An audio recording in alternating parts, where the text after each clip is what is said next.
Great. Okay.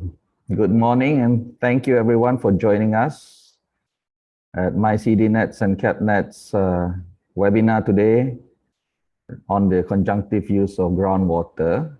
Moderating the session today is Engineer Kamalesan. I will be assisting Sheldon here from ASTRICE IWK. So I will be controlling the Zoom platform itself and also assisted by Alicia from MyCDNet. If you see at the bottom of the screen, attendees, you will be able to see a Q&A section. So that's where you put in questions for your panelists, and then all our panelists are also able to answer inside the Q&A if you wish. You can type your answers in. There should be a section there where you can type answer. You can see type answer or something similar to that. And then next to that would be a chat. So panelists, you are also able to chat with any of the participants. But because of this webinar format, attendees will not be able to show their videos. And I think that should, yeah, that's enough for the platform use itself. So I would like now to invite MyCDNet's chairman, Datuk Lim Chow Hock, to present his keynote address before the session starts proper. Then from there, Engineer Kamalesan, feel free to take over the session anywhere, and I'll try to make the technical aspects as manageable as possible for both you and the panelists themselves. All right, thank you. Datuk Lim. Right, thank you. Thank you so much, our MC for today, Mr. Sheldon. Yang berbahagia, Datuk, Datin, tuan-tuan dan puan-puan yang saya hormati sekalian. A very good morning and salam sejahtera. On behalf of the Malaysian Capacity Development Network for Sustainable Water Management, or in short, we call it MyCDNet. I would like to welcome all of you to this webinar entitled Conjunctive Use of Groundwater. I'm going to introduce, take this opportunity to introduce, for those who have not known us, all right, to introduce what is MyCDNet. Briefly, MyCDNet is, we can say a network. We are a network focusing on all matters related to water, particularly on the aspect of capacity development in terms of more focusing on in terms of we call it integrated water resources management. Basically, we are affiliated to the global network known as CDNet, which is a unit under the UNDP, and it deals substantially with sustainable water management from source to sea. And in addition, also throughout the globally, apart from the headquarter in CDNet, there's also a list of what we call more than 20 other regional networks for which we are also affiliated to. And you might want to know, what does MyCDNet and CDNet do? Essentially, as I mentioned, we are a capacity building arm dealing with all aspects of training and giving all kinds of training of trainers kind of program on all aspects of water, coverage from water resources, water services, water delivery, sewerage, even the aspects of all the impacts of environment, the governance aspect, including even our latest interesting topic on the nature to base kind of solution and green technology as well. So the list can go on. Anything on water, we are there in terms of carrying out the capacity development. And MyCDNet essentially is a national network in Malaysia. We want to encourage all of you, for those who have not joined us, please feel free to join us. All right, there's no subscription fees. Knowledge is free for all. And you go to our website, you can click all kinds of material in terms of resources material, either for knowledge or even for your training purposes, to your own organization itself. And apart from our own resources, they can also find in the MyCDNet. We do link you to even the resources in CDNet, resources in other agencies like the UN-related agencies, UN Water, UNDP, NESCAP, and so on. All right. So please feel free to join us. Free of charge. There's no entrance fee. There's no subscription fees for a moment, and you can enjoy all the facilities that what we have. The free webinar that we can also carry out like today. And ladies and gentlemen, I think today we are indeed very privileged to carry on a series of webinar that we had been touching on for this year. Sometime I think in 2 months ago we have one on the flood and the drought, looking at both as in terms of water as a resource as well, especially the stormwater management. And from there you can see that that probably forms most of the surface water requirement. And last month we have another webinar that focused on coastal reservoir, looking at how we can tap water right from the at the downstream. And today we're going to look at the other aspects of other alternative source of water which we have in Malaysia, namely the untapped groundwater resources. And ladies and gentlemen, I think today we are very fortunate to have two eminent speakers with us, two professional geologists. All right, and I would like to briefly thank them and introduce them. Yang berbahagia the Datuk Dr. Azuhan. Many of you probably have know him. All right. He's both a geologist, professional geologist, as a professional engineer, and another very senior professional geologist, Mr. Loganathan, a well-known person in the Academy of Science Malaysia. I will not go into detail on the subject of it. You're going to hear from both of them, all right, as well as a moderator, our moderator, Engineer Kamalesan.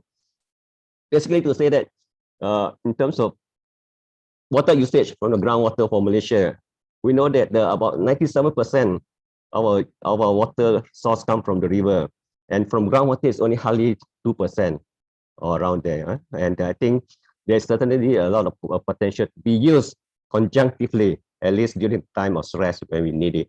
All right. So with that, I hope, ladies and gentlemen, you will enjoy this webinar, and obviously you can gain something from there. And I take this opportunity to thank both our eminent speaker, Dr. Azuhan and Mr. Loganathan, and also as well as our moderator, Engineer Kamalesan, for carrying out this webinar. With that, ladies and gentlemen, thank you so much for your attention. Thank you, Dr. Lim.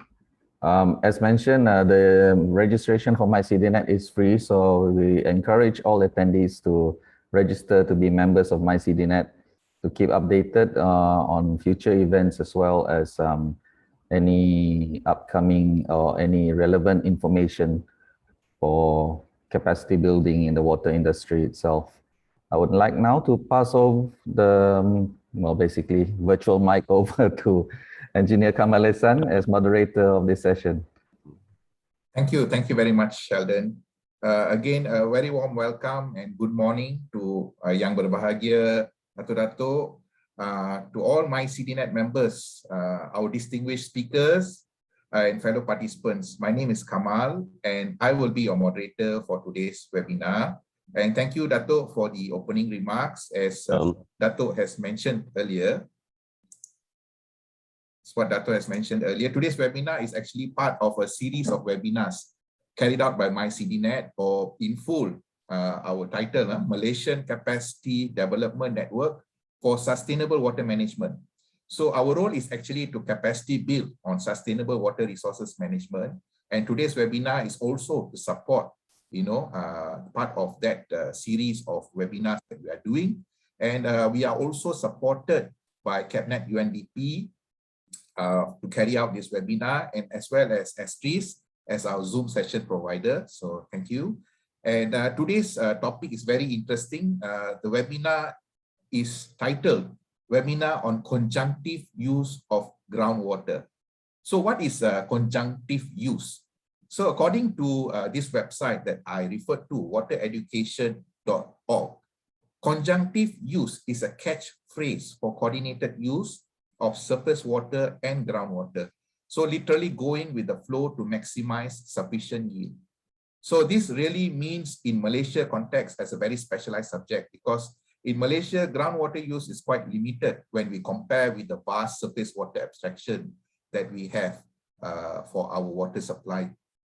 So, but we also need to understand that groundwater is also part of our natural water cycle, and it has its relations to the surface water as well, and it has its role to play towards sustainable water resources management.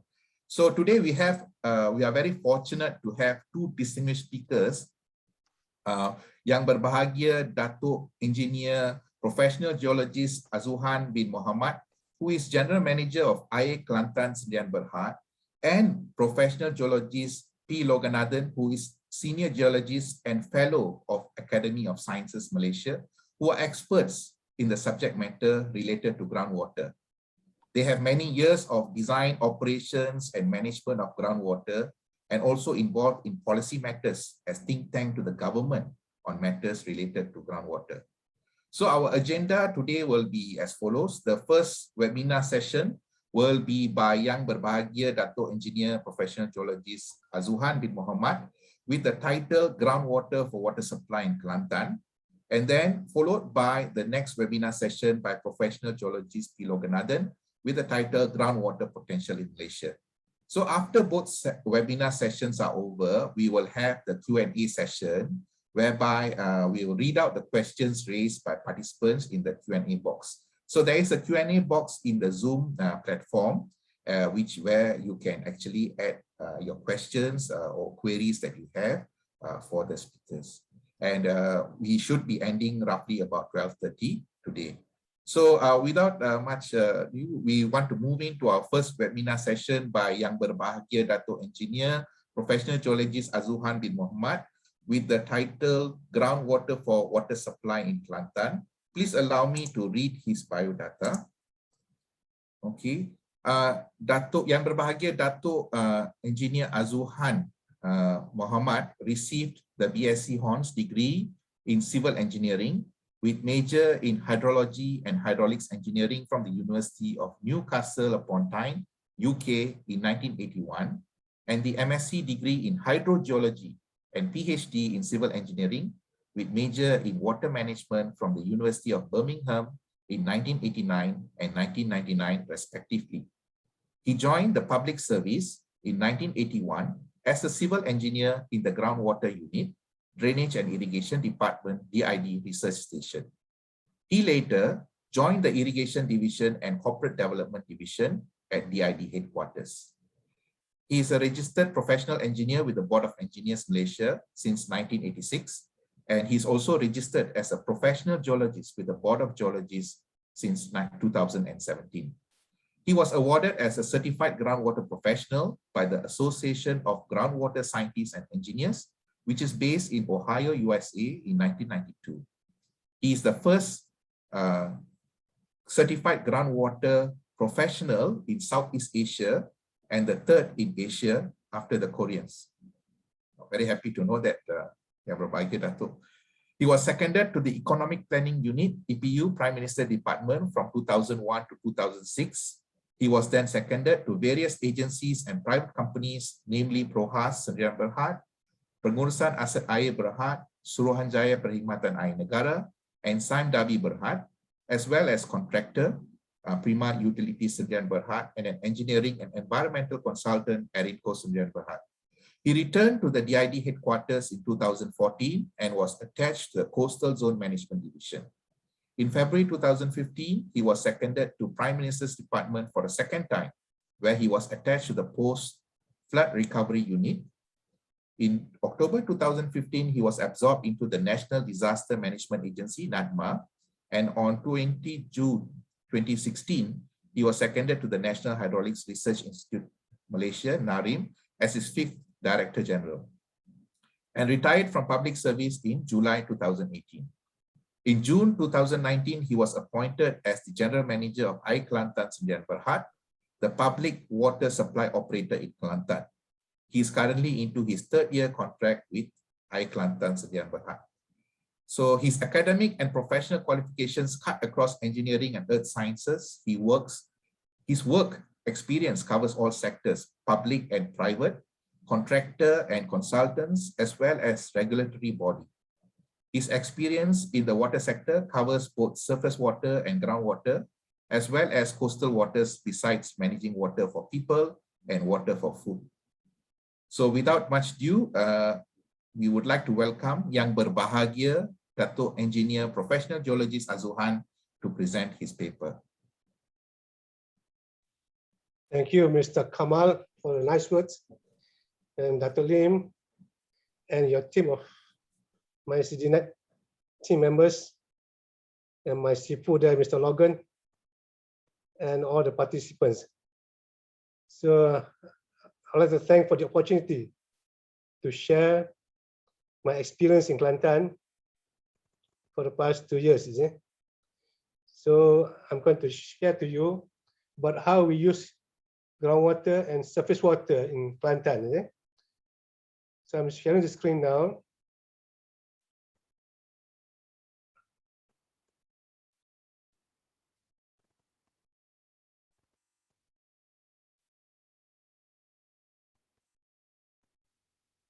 So everybody can see my screen and hear my voice. Yes, Datuk. Thank you very much, Mr. Kamal, my old friend from SKM. Isn't it, Kamal? So the title of my presentation this morning is Groundwater for Public Water Supply in Kelantan. And congratulations to MyCDNet for the initiative on this sustainable water use in the country. So these are the contents of my presentation. First, aquifers are mega watersheds. Groundwater classifications. There's an interaction between rivers and aquifers. This is only applicable for unconfined aquifers. I'd like to share with you that most of the water, groundwater, is confined. That's why we call it mega watersheds. And then sources of raw water for public water supply in Kelantan, and methods of abstraction of groundwater in Kelantan. And then I'll go to the operation of the AKSP, the water supply districts, and the type of treatment plants that we use and their processes. Last, very important one, take-home messages for everybody to take home. Aquifers are mega watersheds. If you look on the screen there, the orange color is the traditional watersheds. You got the rain falling. In Malaysia, it's only the rain. But in the cold countries, there's snow falls. And then they flows into the rivers. And some of them, of this water, are transpired. And some of them go over the land, flow to the surface water resources, and also to the seas and oceans. And most of them later on evaporate and become the water vapor and become rain again, the cycle. But talking about mega watersheds is the water in the ground itself, filling up all the pore spaces in the ground. So you can see that there's a lot of water will be in the ground, especially the confined aquifers.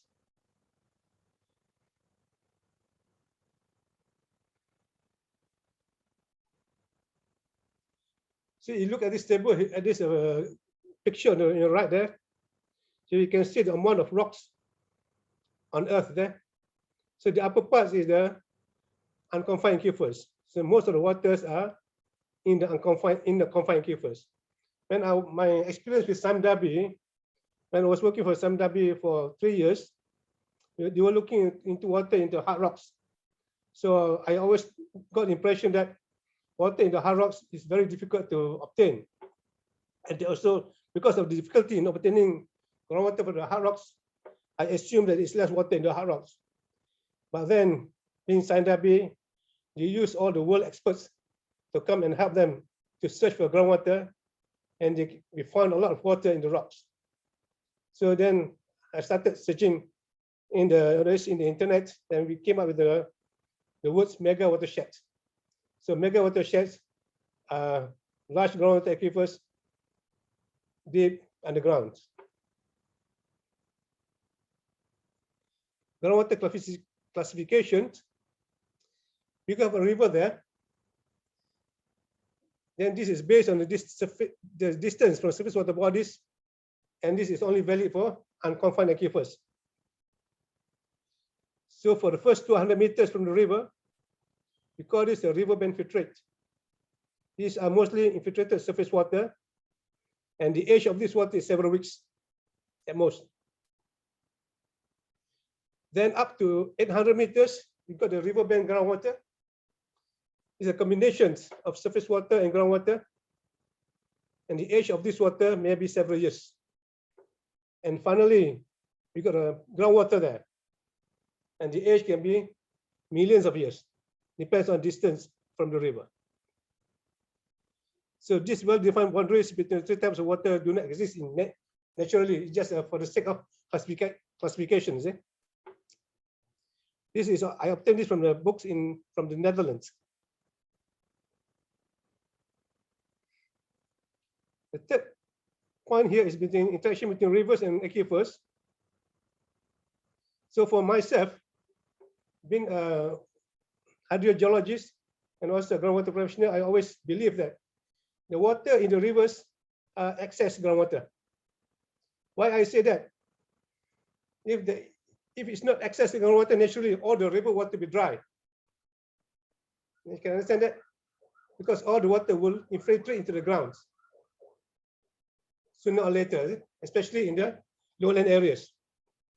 So rivers are long wells that discharge the groundwater.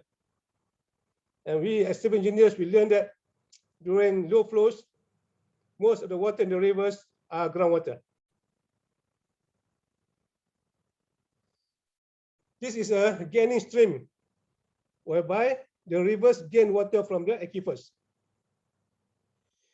And what I'm sharing you here is for the unconfined aquifers. So gaining stream, and the other term is effluent stream, because they are taking water from the groundwater bodies. You see? Second one is the losing stream, inflow stream. So now in this case, the rivers is recharging the aquifers. River water is going into the aquifers. And the third one is losing stream, but it's disconnected with the aquifer. So there's a slow process of river water infiltrating into the aquifers. So you just think for yourself, if you like to construct horas or taps, takungan air pinggir sungai, which is the best geological setting that we should do? I do not want to comment it here because I'll let you think, or you can share with me later on through my email. So where is the best setting for the construction of horas or taps, takungan air pinggir sungai? Horas is hybrid of river augmentation storage is something like that. Sources of raw water.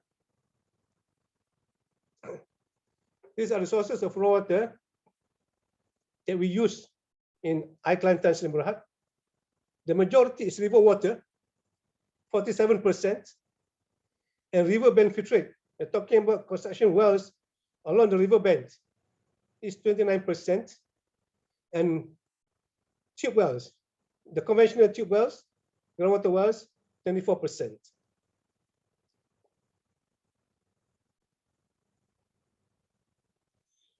Some riverbank filtrate. I'm showing you the picture on our right there. You can see there's a direction of stream flow, and underneath it is water flowing. That's why during dry season, fish can still live after the droughts because there is still water inside the soil there. And I came across a literature saying that in certain rivers in America, the water flowing in the ground underneath the riverbed is very much higher. It's much greater in volume discharge compared to the flow in the channel. So under natural conditions, talking about this effluent stream, groundwater is discharging into the rivers, into the streams. And we put a well just beside the riverbank. We disturb the flow patterns, whereby the water from the groundwater flow direction will go into the wells, and the river water will also infiltrate into the pumping well. So we reverse the flow directions. So intercept underflow of river is called hypoheight flow. and groundwater discharge to river. This is the riverbed filtration, is it? So it induces river water infiltration, and principally the river water. There is 80 to 90% of the water is river water, and maybe 10 to 20% is groundwater. And the occurrence normally is located within 200 meters of surface water bodies. So the other condition is that must be interconnected between the subsurface geology and the riverbed. Is connection, hydraulic connections between the two. Methods of absorptions. So we got the intakes, river intakes for surface water bodies, and tube wells, and also collector wells. So collector wells are being used for the riverbed filtrations. During my days in Samdabi, I just used well points for riverbed filtrations, which is very much cheaper. But then the yield is quite low. So this is the surface water intake, the river water intake. So you can see that for this surface water intake to be in operation, there must be a certain water depth in the river. Below that depth, there is no way the river water intakes can function. Tube wells. These are the components of the tube wells. I'm so sorry here because the example here is given for hard rock aquifers, is it? But underneath there is a alluvial aquifers. Mr. Logan can explain this because I don't think this is the way, Mr. Logan. You can see there we got a well here, and the formation that yield the water. In the formation that yield the water, we have the screen here.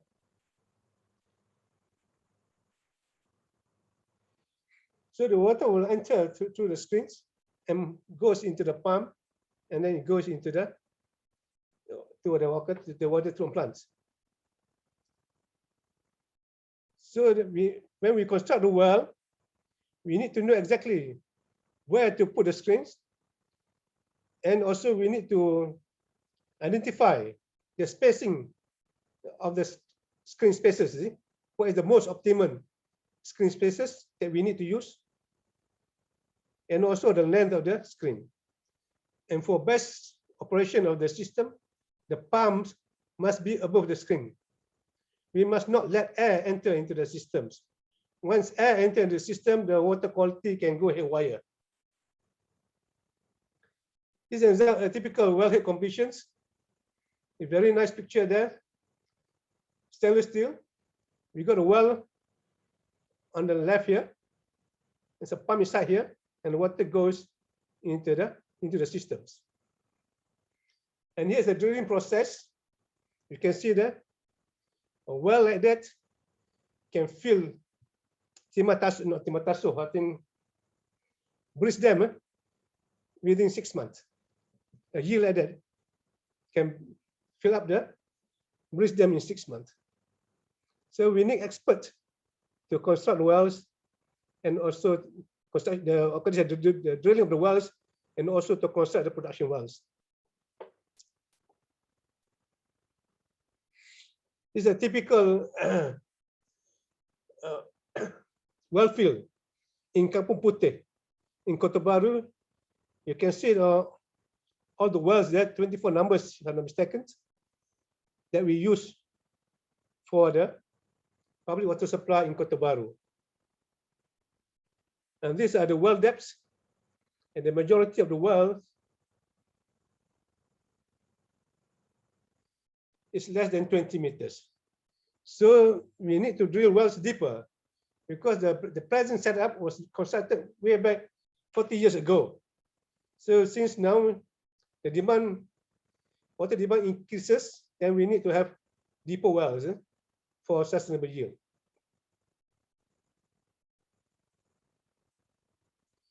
These are tube wells for Kelantan.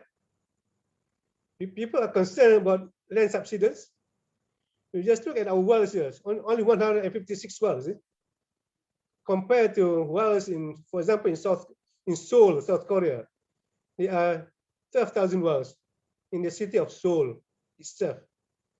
And also in Denmark, they got about 10,000 public water supply wells in the whole of Denmark. So our wells is only 156, and people are talking about land subsidence.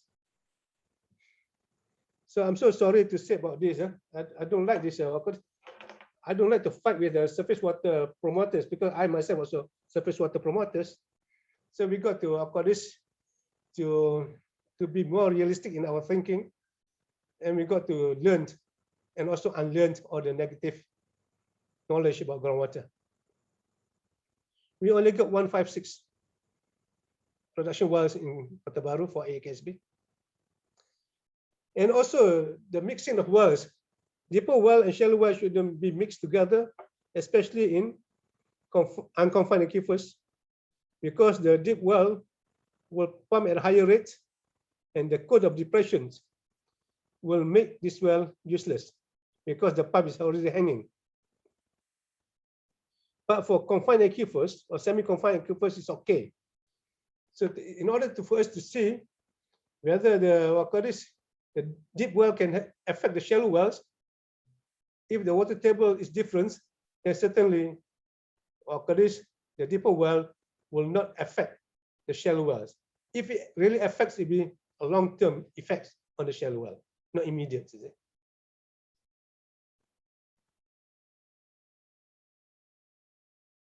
Next is collector wells. So these are collector wells, which is commonly called as horizontal collector wells. This is part of my PhD thesis during my days in Birmingham. And the data that I use for this is from JMG Sarawak, from LOBA. And the two engineers that share me the data, there are three engineers, two of them have passed away. And one is still alive, I think. YB is still alive, Yusuf Bujan is still alive. I can't remember what's the Indian name, Logan? They passed away? Yogeshwaran. Yogeshwaran, and also the Xylon, isn't it? Yes, yes. Xylon, these are the three people, and also the YB is Yusuf Bujang.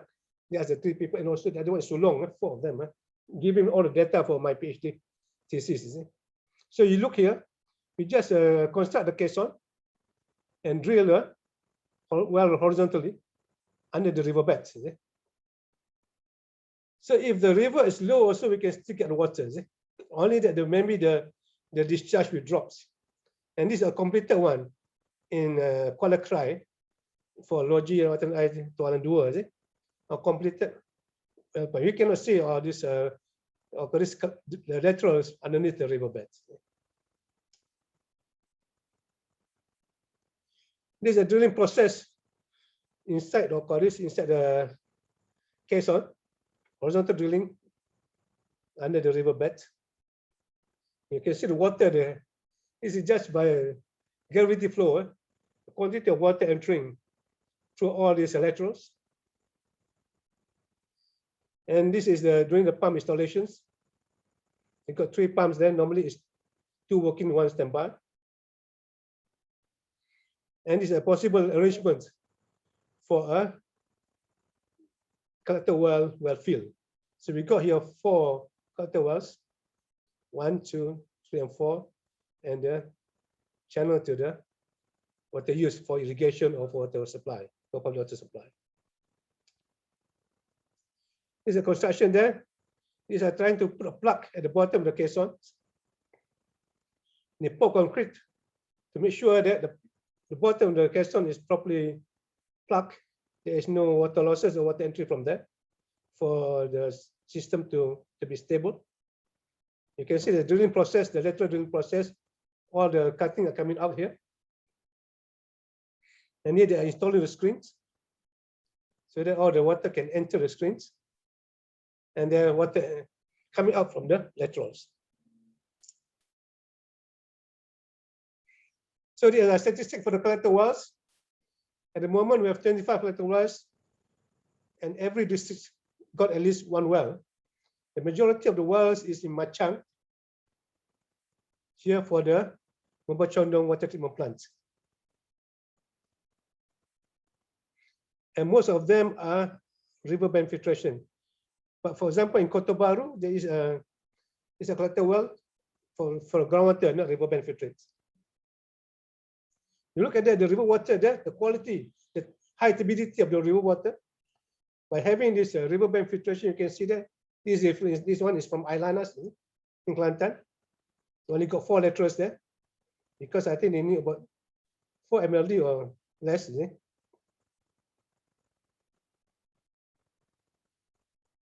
Water supply districts. So there are 10 districts in Kelantan. We got Kota Baru here, Tumpat, Bachok, Pasir Mas, Pasir Putih, Machang, Tanah Merah, Jeli, Kuala Krai, and Gua Musang. We got 10 administrative districts, but for operations, AKSB, we split Kota Baru into 3 districts. We got this KBT, and the water, Kota Baru Timur, and the treatment plant that supply this area is from Tanjung Mas and Chicha. We got KBS, Kota Baru Selatan. The water supply is from Kampung Putih, Pitugan, Puru, Ketere, and Merbah And then we have Kota Baru Utara. The supply is from Kampung Putih and Tanjung Mas. Then we have Bachok, Chicha, and Kemuchak. So this Kota Baru districts and also Bachok, 100% of the public water supply there is sourced from groundwater. And in Tumpat, we have Kelah and Wakaf Baru. So it is a mixture of groundwater and surface water. And in Pasir Putih, Mubachondong, Wakaf Bunut, Jalan Pasu, Bukit Jong, and Satu, we also buy water from Syarikat Air Terengganu, about 1 MLD, at the rate of 1 MLD, 1 million liters per day. And then we have Pasir Mas, Kelah. So Kelah water treatment plant is very peculiar because there are 3 sources of water together. Surface river water, Sungai Kelantan water, and we have the riverbank filtrate, and also groundwater. Then we have Machang, Mubachondong, totally riverbank filtrate. So Machang is the 3rd district in Kelantan that use groundwater or riverbank filtrate 100% for water supply. And Jeli, we have got 5 water treatment plants: Jeli, Ailanas, Gemang, Kuala Balah, and Stong. And for Tanah Merah, we have 6 water treatment plants: 7 Tanah Merah district, Bukit Remah, Kemahang, Benanyong, Batu Gajah, Korala, and Kuala Tiga. Next, we have Kuala Krai. We got 4 water treatment plants there: Tualan, Paihi, Manuorai, and Sungana. And for Gua Musang, because of the scattered population there, we have got 8 water treatment plants: Sungai Ketil, Felda Ciku 1, Limau Kasturi, Pertam Baru, Bangun Lalak, Aring, Lojing, and Palu. Water treatment plants and processes. So I'm going to spend quite some time on this water treatment plants and water treatment processes that we use in AKSB, Air Kelantan and Berhad. So these are the concern of groundwater. Groundwater is very clear, very pristine, but then the parameter inside there is quite above the limit for safe drinking water standards. We got especially the pH, acidic, and the treated water quality standard should be between 6.5 to 9. And iron is more than 20 milligram per liter in certain areas. And the treated water quality standard is only 0.3 milligram per liter. And manganese, 0.7 milligram per liter, whereas the quality standard is 0.1 milligram per liter. And ammonia can go up to 3.0 milligram per liter, whereas the standard is only 1.5 milligram per liter. all these parameter, iron, manganese, ammonia, and also pH can be treated by oxidations. That's why for groundwater treatment plant, it's very simple. We just need an efficient oxidation process and also the filtration to remove all the solids after that. These are water treatment plants in Bachok, Kampung Chap there. The source of the water is the tube well and collector well. And the treatment process is biological system Kamalesan. This system is developed by Nagoka company in Osaka, Japan. And the capacity of this treatment plant is 10 million liters per day. So here is the map of the Kampung Chap that's serving the area of Bachok. There's also another water intake here. We in AKSB are trying to build a mini plant here so that we can increase the water output for the district of Bachok. And also we are planning for mini plants for UMK also in Bachok and also for UMK Malaysia Kelantan, also for campus Kelantan also in Bachok. These are the Kampung Chap plants. This is the Kamalesan system is inside here. So these are the tube wells that supply water, the raw water, and we have one collector well. See? So this is a combination of groundwater and collector well and tube wells. All is 100% groundwater. And this is for Gua Musang. Most of the Gua Musang, because it's in the upstream areas of Kelantan, mostly are the river intakes. There's two treatment plants. So we have a collector well, and also in Chalil, in Felda Chalil, we also have a tube wells. So mostly all the treatment process is conventional, and only Chalil, the one constructed by Kementerian Pembangunan Luar Bandar, that has been handed over to AKSB. And the system that we use there is a biological system of Kamalesan. So it's a small capacity of 1 mLD. So I mentioned here because Gua Musang is the population is scattered. So because the yield of the treatment plants is very small. Apart from Sungai Kitil is for the town of Gua Musang. And also we are planning for another water treatment plant for Gua Musang town at Bukit Chopa, being handled by PAB and Minco. And these are the locations of the treatment plants in the district of Gua Musang. The Chalil there is not there because the Chalil is outside there. The Chalil has been given to AKSB only late last year, or early this year, if I'm not mistaken.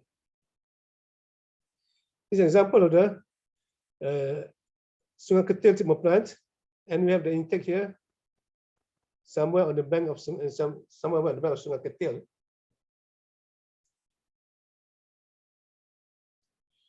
And here for Jeli here the minister is minister for EPU. We're trying to get more fund from him so that we can upgrade the facilities in Jeli, especially, and also in Kelantan. So we got here the 4 treatment plants, Alanas and Keman, and the raw water is river water, and the treatment process is conventional and also ultrafiltrations. And then we have Dabong, Jeli, Pasir Dusun, and Kuala Bala. All these are collector wells. These are the first generation collector wells in Kelantan, constructed by AKSB. But the treatment process are all conventionals. And the biggest capacity is in Jeli, Pasir Dusun, 12 mLD. These are locations of all the treatment plants in the district of Jeli.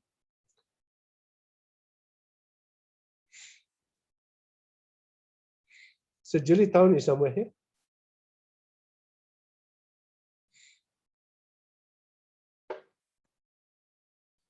And this is in Setong area here. The Setong area here is a very, of course, indicator for floods in Kelantan because we got the, of course, waterfall there. because the local say if the waterfall is full for 3 days, then we floods in Kota Baru. And this is the water treatment plant for Jeli water treatment plant, and the intake is on this river. I think I can't remember the name of the river.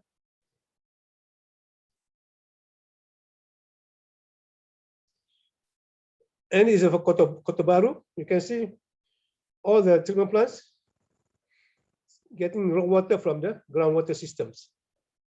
Majority is tube wells, but then 2 treatment plants, Chicha and P.Geol, getting water also from the collector wells.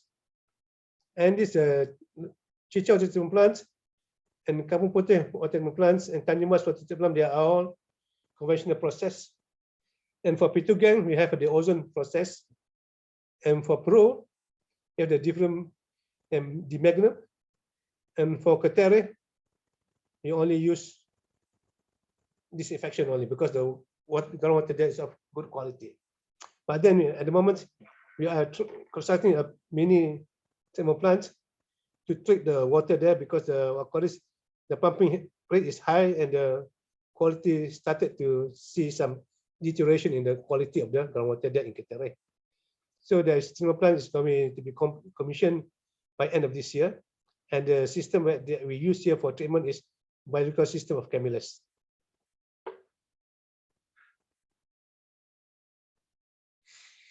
These are the layout of the treatment plants for Kota Baru city.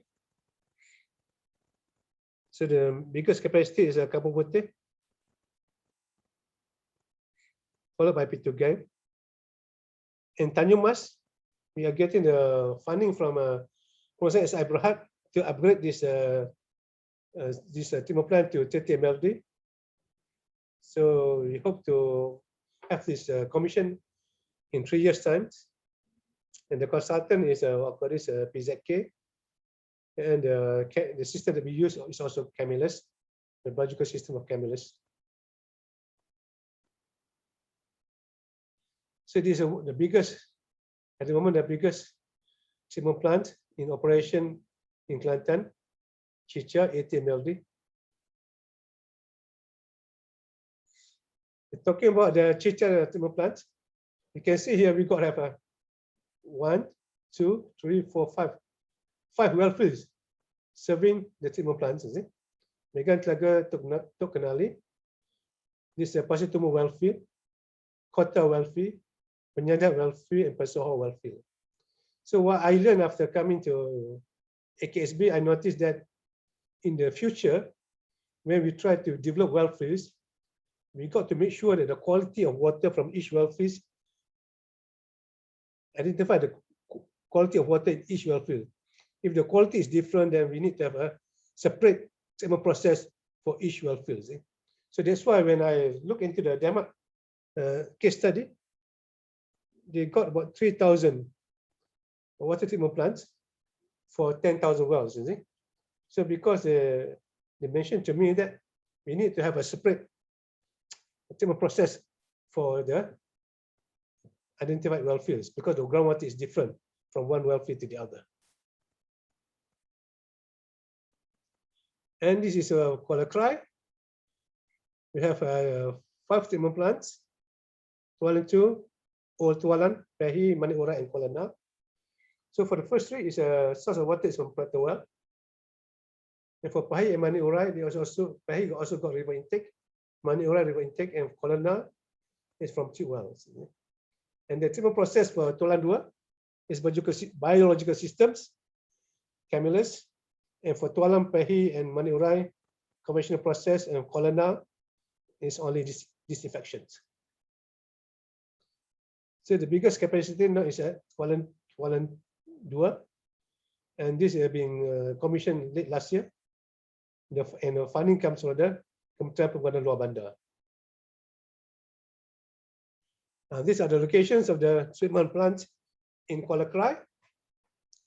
Altogether, the 5 treatment plants, the capacity is the biggest is Tualan 2, the latest treatment plant in Kuala Krai, and also the latest treatment plant in Kelantan, that has been in operations.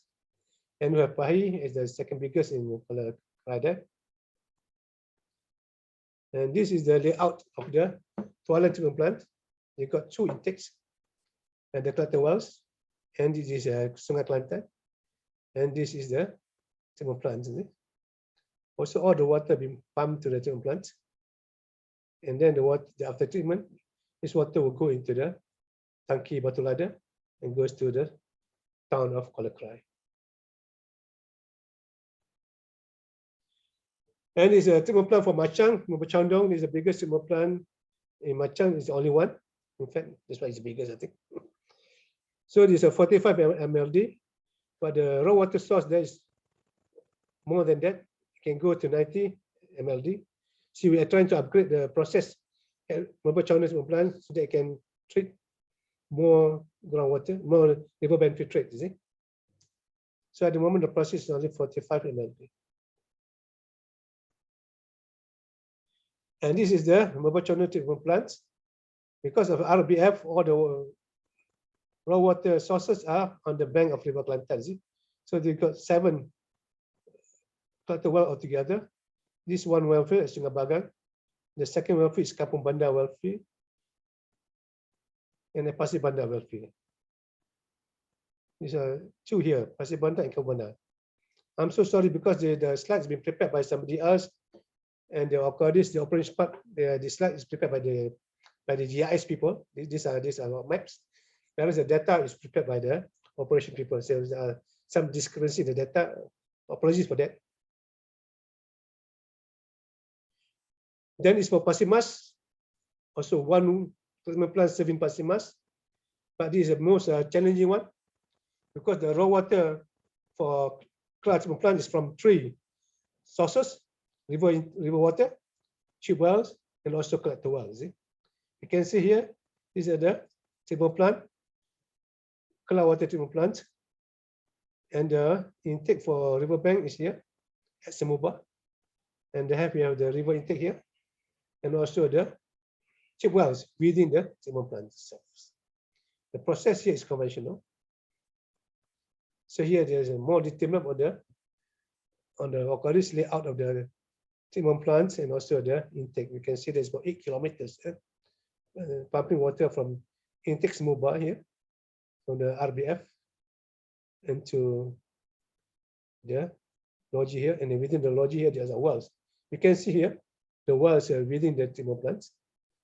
I can remember about 6 wells within the well number 6 here. And here's the intake from the river. And also we found out that during dry season, the intake here give a problem because the intake will be hanging, and we got to rely mostly on groundwater during the dry seasons.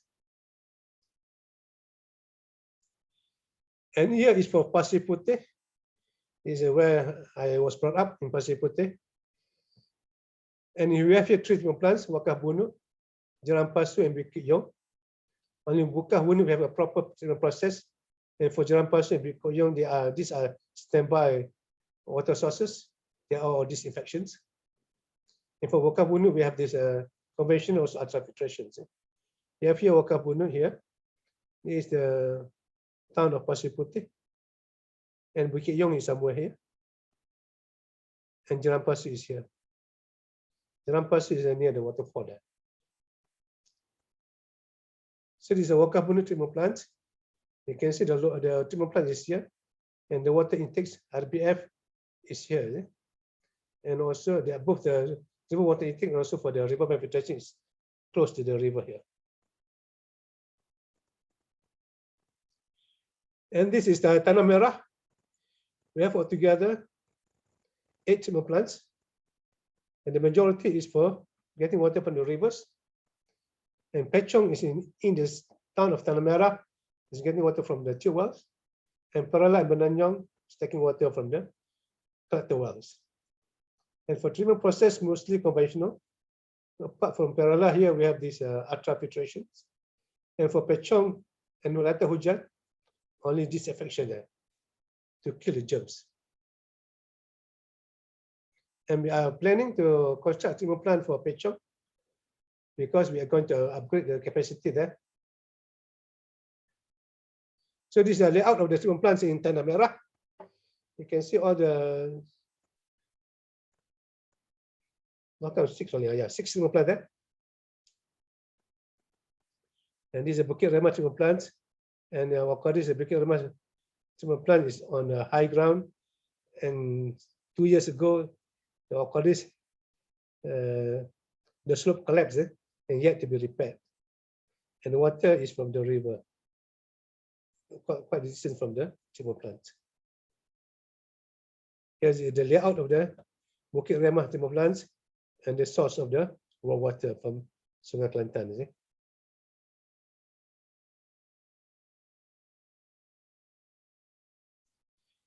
And this is for Tumpat.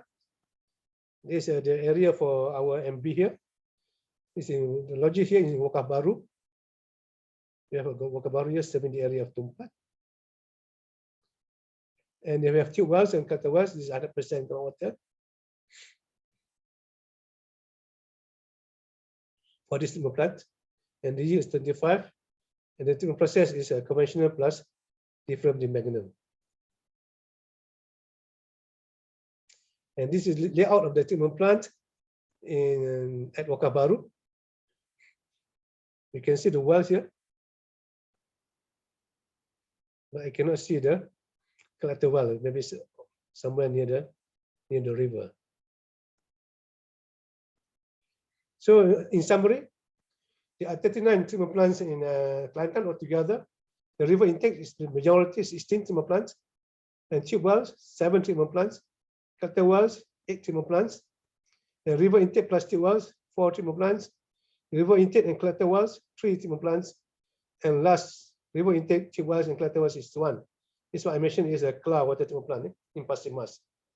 So it's going to be challenging later on because of water quality that we need to address later on, because of the 3 different water qualities from the 3 different sources of water. And for the process, we have this biological system, Kamalesan. 3 treatment plants use this process. And the conventional, the normal process is 24 treatment plants. Different the magnum, 1 treatment plant. And this fraction only, 6 mini treatment plants. Ozonation, 1 treatment plants. Conventional and ultrafiltration, 3 treatment plants. And conventional and different magnum, 1 treatment plant. Total of 39 treatment plants. So talking about what the treatment processes, we have all this.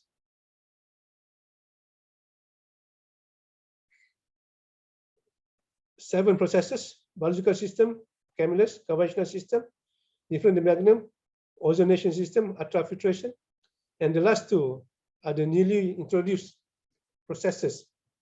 These are local.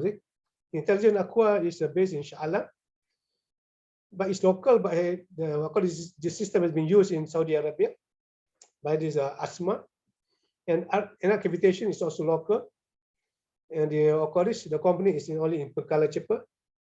And the system has been widely used for treating palm oil waste, palm oil mill effluent. So they are going. This is the first project for them for treating groundwater for public water supply and cavitation system. This is a biological system. We got the riverbank filtrate. This is based on the Logi Tualan 2, just completed last year. We have this special oxidation nozzle. These are the patented nozzles by the Kamalesan, and we have a Kamalesan tank here, and then we have to go to the clear water tank. Very simple process. Just 4 processes can go to the supply areas. So for the Kamalesan in Kuala Krai, we got this collector well is the source of the water, and go into this special oxidation nozzle where oxygen is injected into the water. And then for the Kamalesan tank, where the oxidized iron and manganese are being removed. And then we go for fluoride dosing and also hypochlorite dosing before go to the water tank at Batu Lada. Second treatment plant is the conventional system. The example I use here is from Kampung Putih here, just beside our office in Kota Baru. Source from groundwater, we have the cascade alerta. go into the mixing tank, go into the flock tank, and go into the clarifier, and then the rapid sand filter and clear contact tank. So the processes for conventional is quite lengthy because of the different processes that we need to use to treat the groundwater or surface water. So we have the aerator here. So these are the sources from the wells. Go into the aerator, and go to the mixing chamber, go to the flocculation tank, and the clarifier, and then rapid sand filter, and then go to the clear water tank, and go to the clear water tank. Next is a different magnum. The name different magnum is iron and manganese removal. Very specific system developed in Russia. We have this groundwater go into the buffer tank, go to aerator decasifier, different filtration, the magnum filtration, and go to clear water tank. And the logic I show you is logic Rotten Pro. So we got the tube well here, the source of raw water, go into the buffer tank, go into the hydro robot for the process, and then go to the different filtration, and the magnum filtration also go into the clear water tank.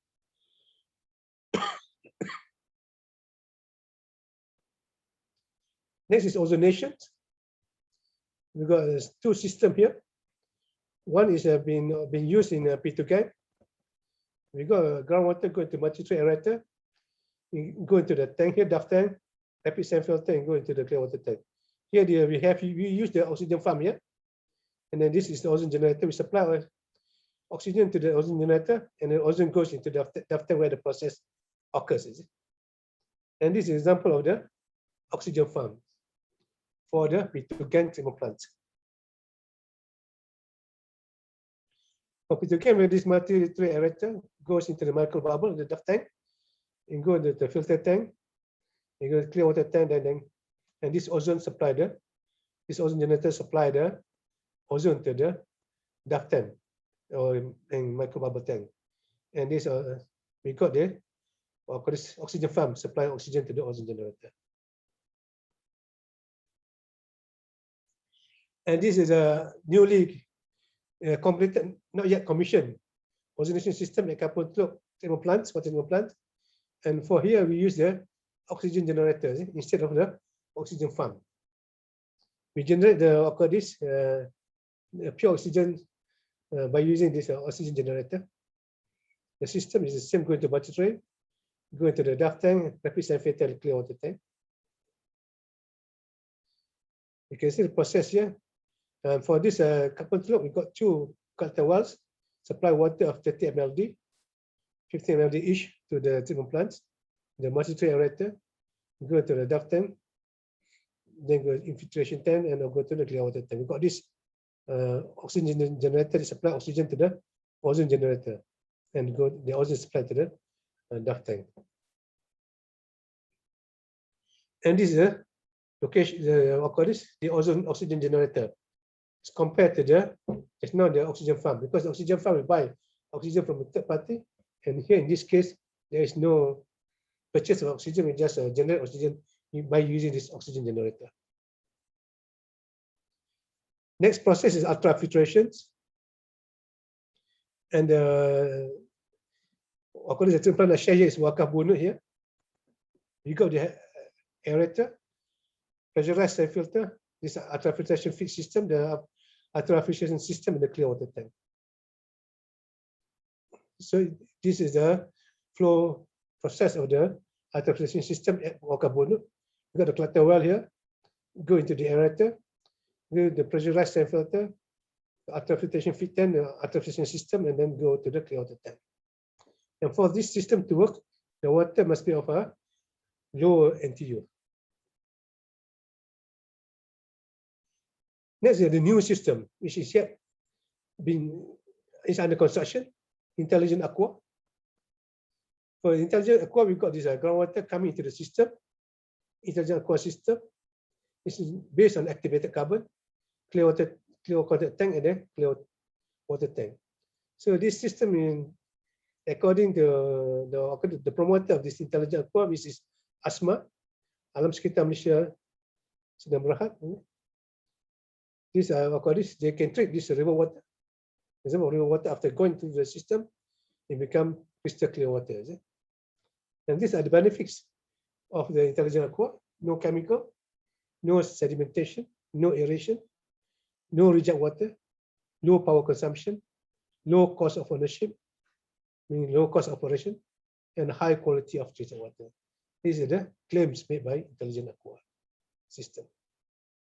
So this is system we are trying to use at this Chicha existing Chicha treatment plant, because at the moment the Chicha treatment plant is overloading, and the residue from the Chicha treatment plant are polluting the local environment there. So we got a lot of complaints from people there. And furthermore, Chicha treatment plant is located within the parliament of the Minister of Datuk Sri Tuan Ibrahim, the Minister of Kasar. So this is by putting IA system, we can bypass all these three processes. This is a new process that we are going to construct. We are going to construct, and hopefully it will be in operation by third quarter of next year.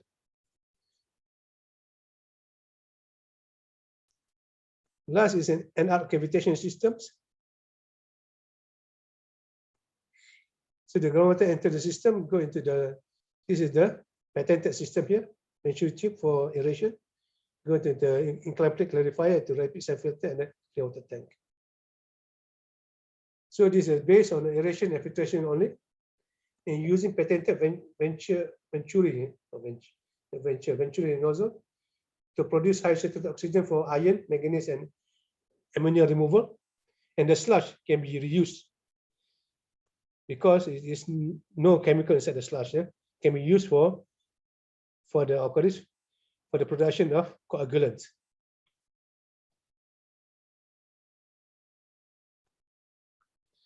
So I come to the last point here for me, take home messages for everybody here. The first one is, do not rush in developing groundwater, because we need to allocate time for planning and site investigation to ensure higher value, lower aging problems, and also to make sure that it's easier for us to maintain or rehabilitate the systems. So we need to have a proper planning and proper investigation for groundwater developments. So it's not that easy for groundwater development. It's not that easy because we thought that groundwater development is very easy.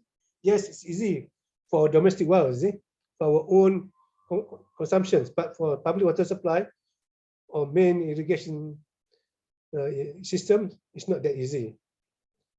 Secondly, we need to employ competent vendors, because with competent vendors, we can get good well design, and also appropriate construction materials are being used.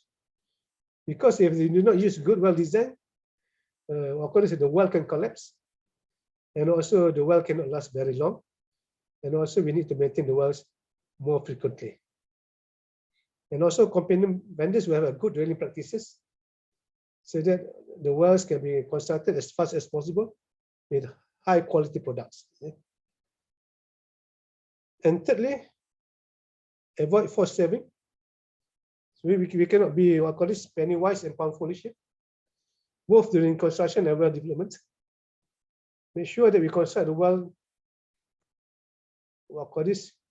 with good technical know-how, and the finishing of the wells is being based on proper well logging and the proper safe analysis for the alluvial materials. And also before we start the well into operation, we need to have proper well development, so that when we pump the well, there'll be no fines coming into the system. Because if there are silt or fine sand coming into the system, then the pump will be damaged sooner. Higher investments, remember that higher investments lead to better performance. So don't try to cut costs, Don't try to cut costs on the construction of proper groundwater well fields. And fourth, we need to assess well performance by step down tests, and also by the geophysical tools and camera inspections. All this data can be used as reference for later works in maintenance of the wells and also for rehabilitation of the wells. And number 5 is good operation practices. Firstly, don't overpump, and don't allow pumping water levels to fall below top stream.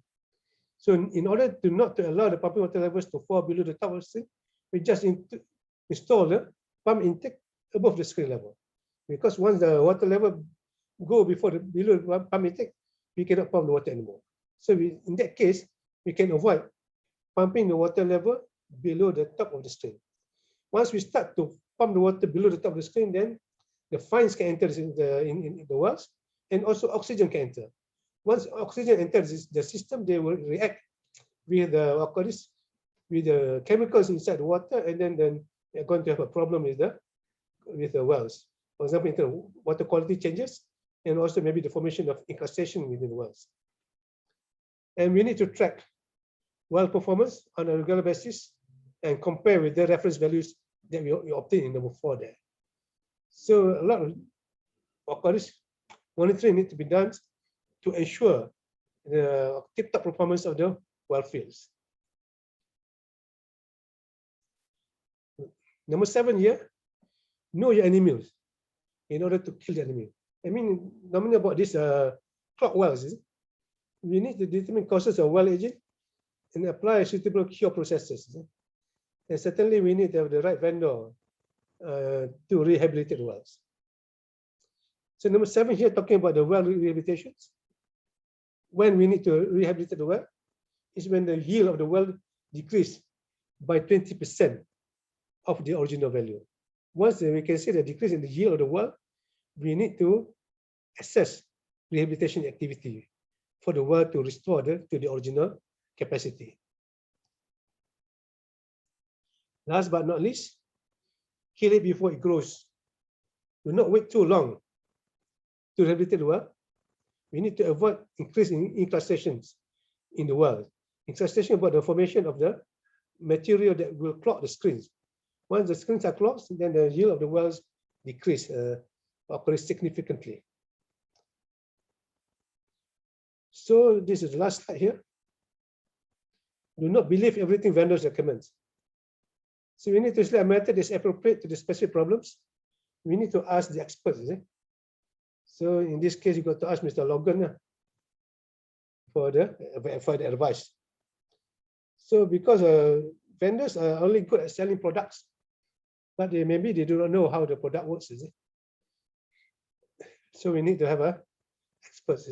For example, in pumping tests, when I discussed with colleagues in Denmark, for pumping tests, in order to determine the yield for the production wells, and also to determine the water quality for this potential production well, the pumping test, they said, must be at least 6 to 8 weeks.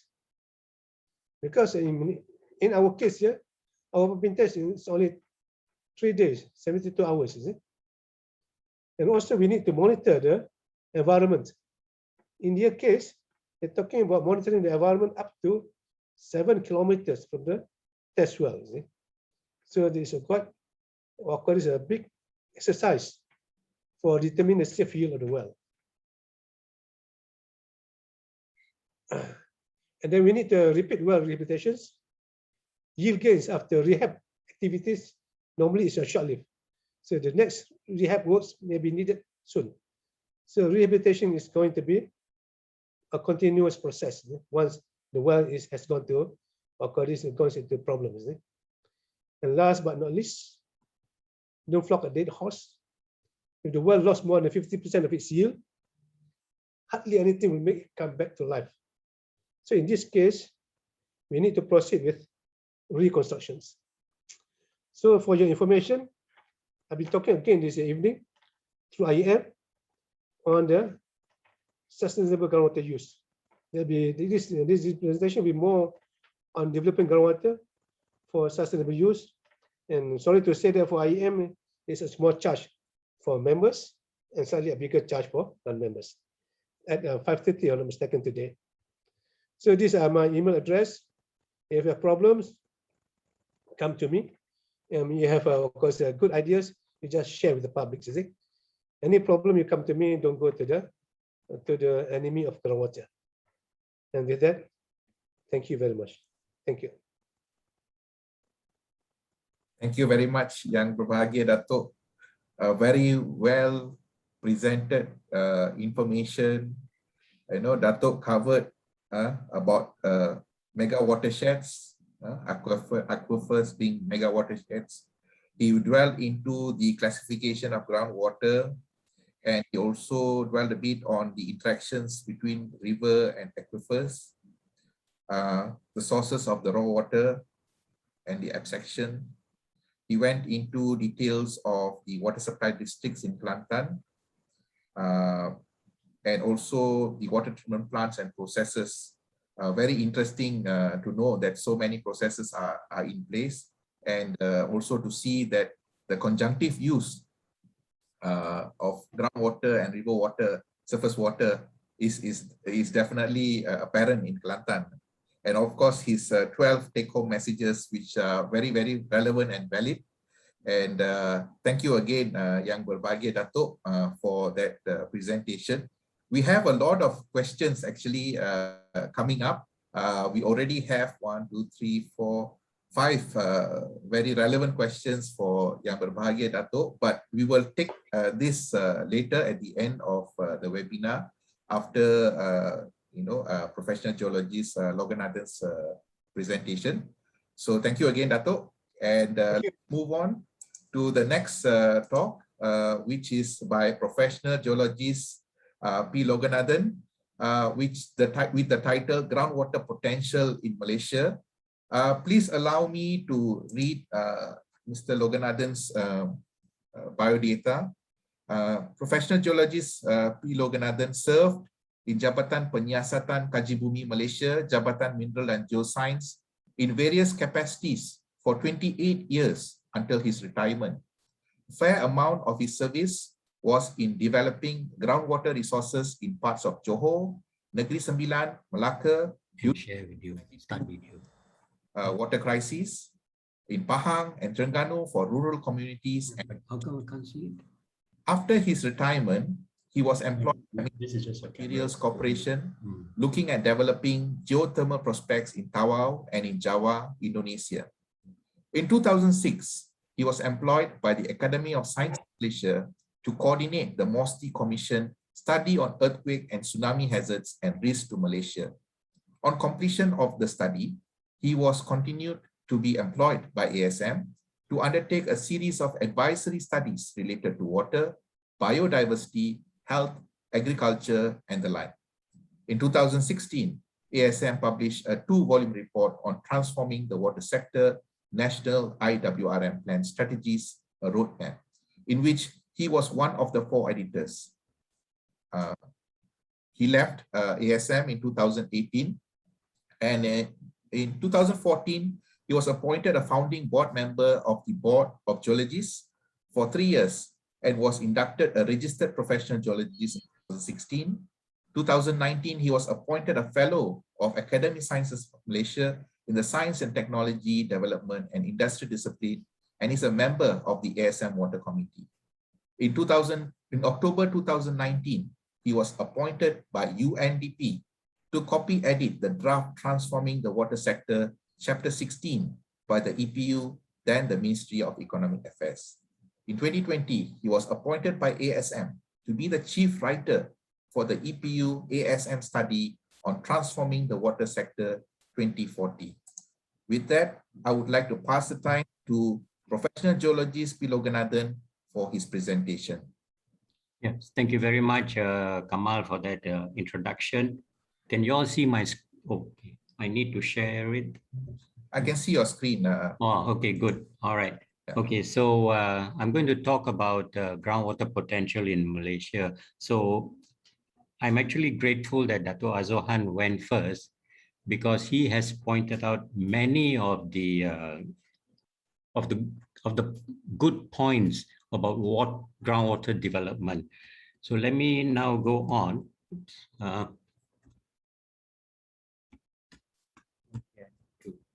Next. Oh, which one?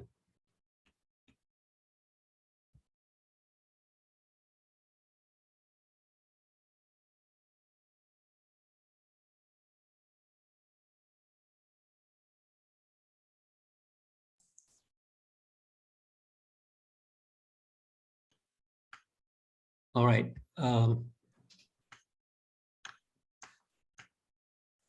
Okay. Now, this is what essentially Datuk Azuhan had mentioned, but not in this way. So now I'm taking this from what was reported in the Malay Mail in our local newspaper reports. It will cause possible landslides and sinkholes, too much water being drained, will create insufficient drinking water, and then digging water from underground will make the soil not moist anymore and lose its fertility, causing plants to die. So it's all very doomsday type of stories that the NGOs like to bring up. Groundwater is susceptible to pollutants due to contaminated soil. Now, if groundwater is susceptible to pollutants, surface water is polluted. That means lowering of groundwater table, reduction of water in streams and lakes. Groundwater pumping can alter how water moves between an aquifer and a stream, upsetting by altering the natural ecosystem with flooding, loss of minerals and river water levels. So a lot of horror stories the NGOs like to bring up because that creates news for them and publicity also. But all of this is false, as Datuk Azuhan has very clearly pointed out what is happening in Kelantan.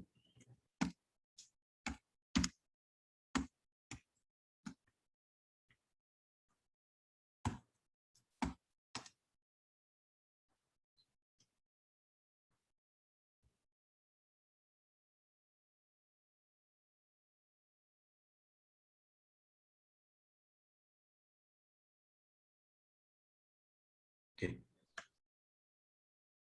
All right. I think Datuk Azuhan has clearly spelled out what groundwater is all about, but I will just repeat it for the sake of repetition, so that the naysayers, the ones who keep complaining that we are drying up the whole area and causing the area to be a desert and whatnot. You see, so you have precipitation. In the figure shown by Dato, he had shown that figure, precipitation. Then we have infiltration taking place and recharge to the saturated zone where the groundwater flows. You see, so that is how essentially groundwater takes place. Now, fresh water on Earth, 3% of it is fresh water. So the 97 is not drinkable unless it's desalinated, or desalined. Now, of the fresh water, we have something like 30% of it is in the ground. 68% is in the ice caps and glaciers, which we are losing now due to global warming. And then from there, of 1% of the surface water, fresh surface water, 87% are in lakes, rivers only 2%, and swamps about 11%. All right. Oops, sorry.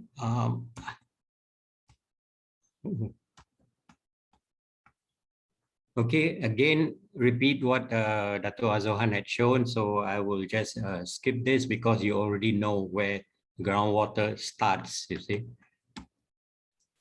Now, this is figures coming from the National Water Resources Study done at that time by NRE and JPS in 2011. So annual rainfall in Malaysia is 973 billion cubic meters.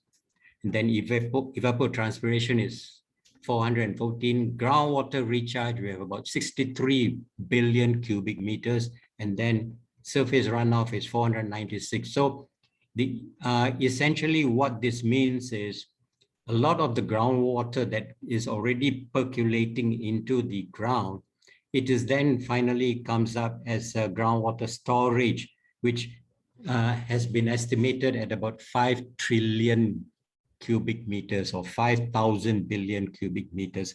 That's a lot of water that is already stored in the ground.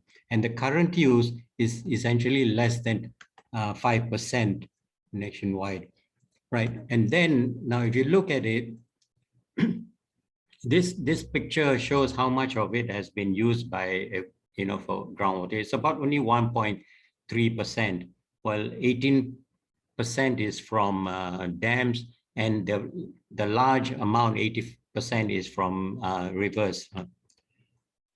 So then again, like what Datuk Azuhan has pointed out, Kelantan is the largest user of groundwater, and then you have Pahang, Perlis, and Sabah.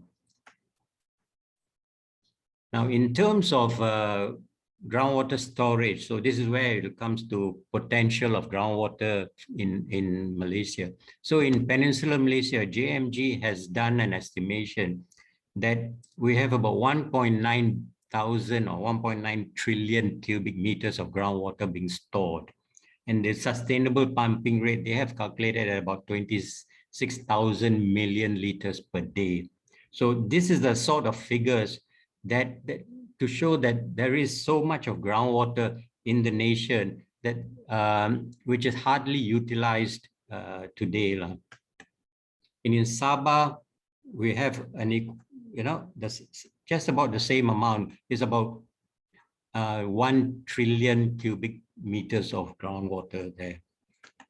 And in Sarawak, is about 1.89 trillion cubic meters of groundwater being stored. So large amounts of groundwater are stored in the nation, and very little of it is utilized. So like what Datuk Azuhan had earlier mentioned, just to repeat, there are 4 categories of groundwater resource: in the alluvium, the hard rock aquifers, as well as the fractured sandstones, the metamorphic equivalent, and volcanic rock aquifers, and the fractured granite aquifers, which are supposed to be the least productive, but Sime Darby found otherwise also. So these are still figures that is a work in progress as far as JMG is concerned. We need to keep updating this sort of information. But the most important takeaway message from there is that there is plenty of groundwater being stored in the fractures of hard rocks. So, and that is what the groundwater specialist would be looking at, rather than looking at aquifer, unconfined aquifers in the alluvium. All right, this is a map I think most hydrogeologists are familiar with. So it shows that along the east and west coast of Peninsula, as well as in the central part of Peninsula, and of course that large concentration up in Kelantan. So that a lot of groundwater tube wells have been developed in the country.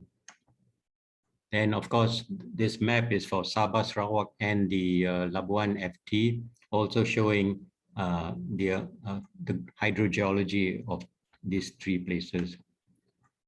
Now, the thing is this: JMG has done a lot of work in the country, starting from even before RMK4, when the Germans were, as part of a bilateral assistance, they came to the country and they started working in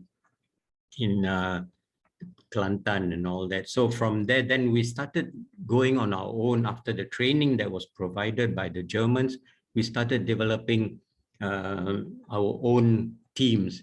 And from there, we requested for funding under the various Malaysia plans. So I was involved in RMK4, Rembau Tampin Gemas, and then then we also went to Nanasi and Kuala Rompin and all these places where we assisted in developing or rehabilitating their own well field system there.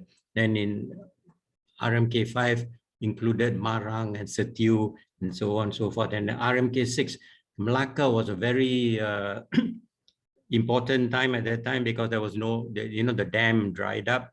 So the state government requested, at the time was Kaji Bumi, to come and assist in finding groundwater sources. And we had people lining up with pails when they found that our tube wells, we were flushing them and we were producing so much of groundwater. They came with pails just to take that water. You see. So we went on RMK 7 and RMK 8 and then RMK 9. So the whole country is slowly being well developed. Then now RMK 11, they have gone to, they have done all these areas. Now, as part of RMK 12, they have started on a more, doing state by state. They have started with Kedah. The whole state of Kedah is now being assessed for groundwater potential. They're doing the usual ground geophysical work and so on and so forth. Right. So I think I won't touch much on this but this is where the science is. This is what we're trying to tell the people. We just do not go blindly digging holes in the ground.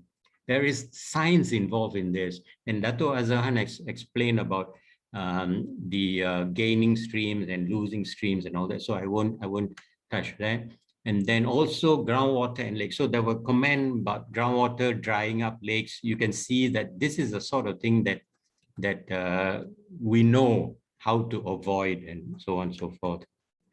Now, as far as, again, the science, the technology we have used, now we are using remote sensing and GIS. So as an example, remote sensing, and that time was Macres, they assisted JMG in identifying a potential site in Negeri Sembilan, so the Upper Muar River. And when JMG drilled there, they found that there was more than 10 meter cube per hour of water. Now, this was what they have come out with using remote sensing and GIS and proven after JMG had done the work there. So this is an area which will be increasingly used, remote sensing and using this modern technologies to identify the fracture systems within the country. Then the technology, now this is what I grew up with, aerial photography interpretation. You know, when I was working with Kaji Bumi those days, we were looking at the related structures, morphology, the information of river basins and catchment areas. We are looking at land use information, agriculture management, urban planning, and the useful in the past and still is for selecting groundwater drill targets. So aerial photography is the very, important tool that we could still use. Now, the interesting thing is all that information that is listed, mineral water, plants which are coming, companies want to develop mineral water, they need to look at land use information, agriculture information and all that before they can put in their investment to develop their groundwater resource. At the same time, we use geophysical tools, both airborne and ground geophysical tools, resistivity, induced polarization, transient electromagnetic, and seismic refraction, mostly in the alluvial areas, try to differentiate sand from clay and all that. But we use an integrated approach to apply it, including to detect saline intrusions in near-shore environment. So this is the sort of thing that we use for trying to find out, is there a potential for saline, the seawater coming in. Now, when this was done in West Pahang, along the foothills in the Orang Asli villages, this is the airborne data that we had used to try to identify the fracture zones and fault zones, you see, because that's where you get a higher yield aquifers sited. So you can see there is essentially a northwest trending structures, and these are deep-seated structures. And so we try to say this is where we would need to focus our ground geophysics on. Now, after doing the ground resistivity and IP surveys, you come up with these kind of profiles. And so it is we need to identify where would be the best drill site targets going to be sited, you see, where there is low clay content. Now, this is in hard rock areas, so this is important.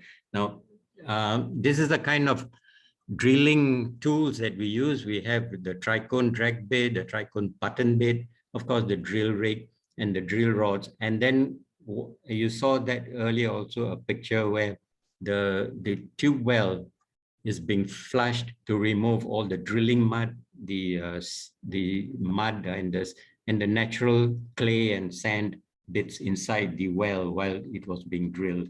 So that is how it's done. And then the pumping side. Now, Datuk Azuhan mentioned about how many days they would do their pumping. So we do step pumping, we have constant discharge, we have a recovery test, and the concept of a safe yield. So this is all done to ensure that we are not dewatering, we are not mining water from the ground. So this is an important aspect. So, and this is the types of submersible pumps used. We use pumping test monitoring. Now this thing, pumping test, can go on continuously for up to even 7 days. So you have to have some people monitoring the water levels up to 7 days and collecting water samples every 24 hours or so to see water quality change over time. And then the discharge from the calibrated V0 this has to be for constant discharge. We have to ensure that this discharge is all the time maintained, you see.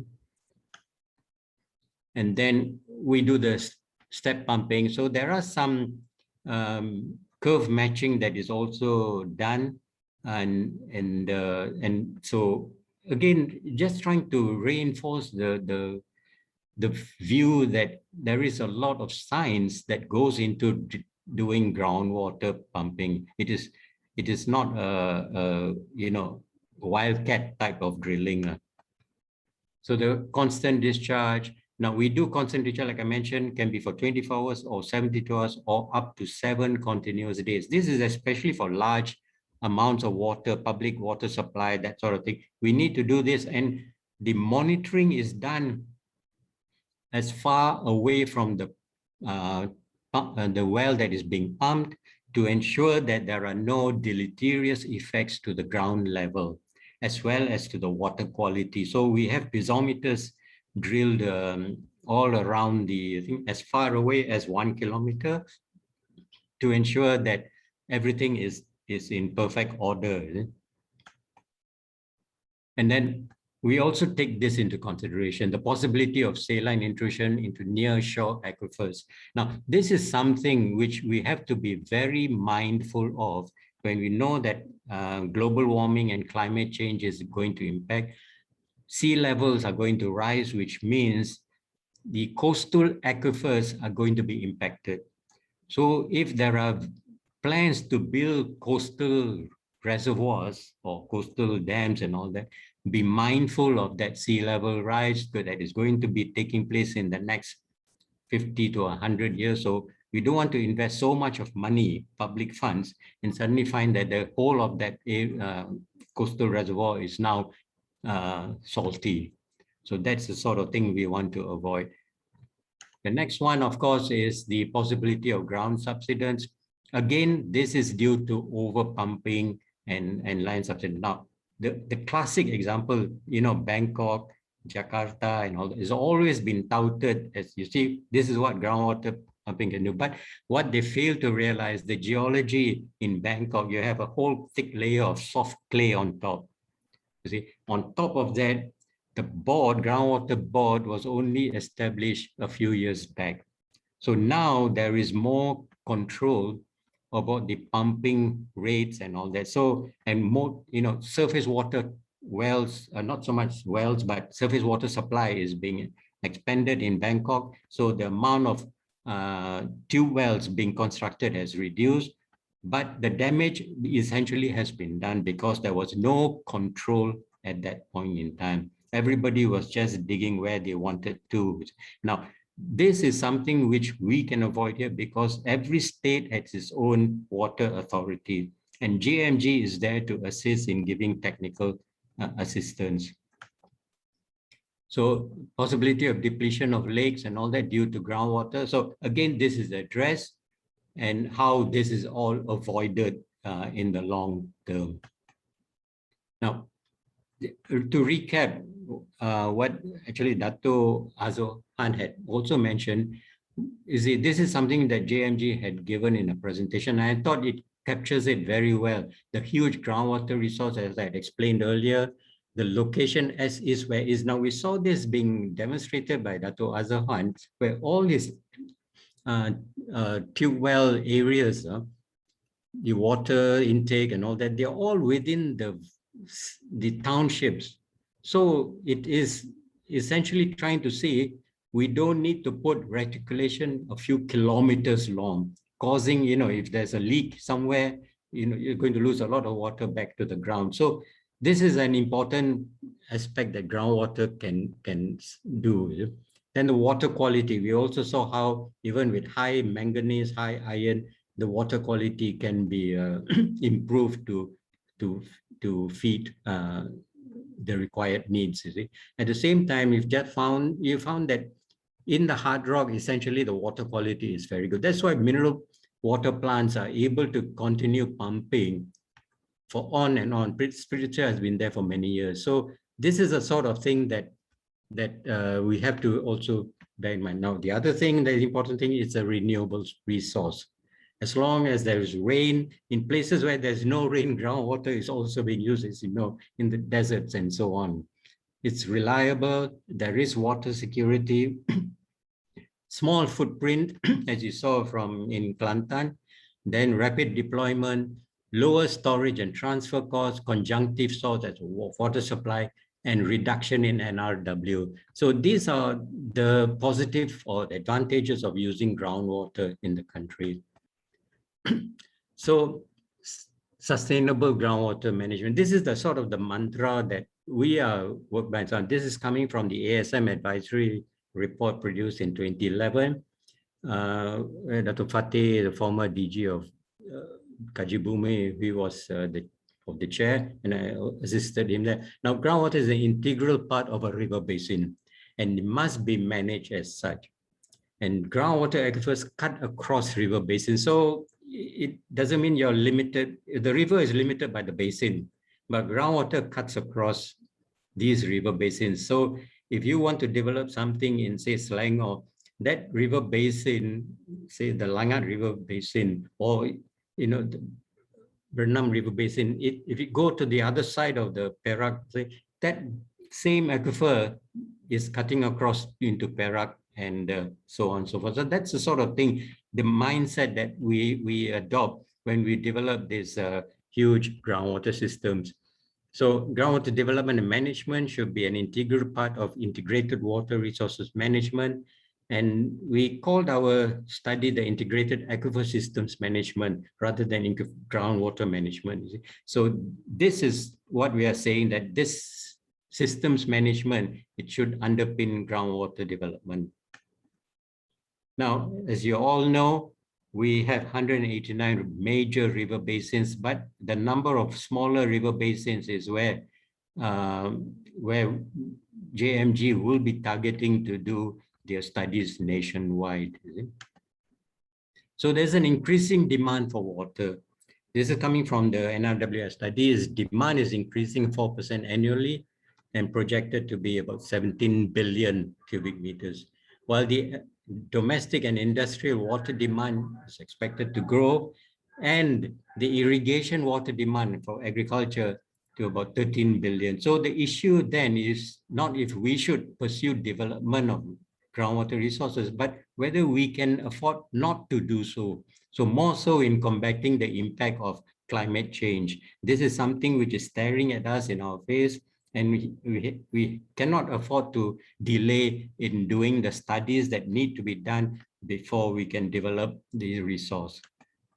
So the academy had come up with this advisory report. They came up with an 8-point list of strategies.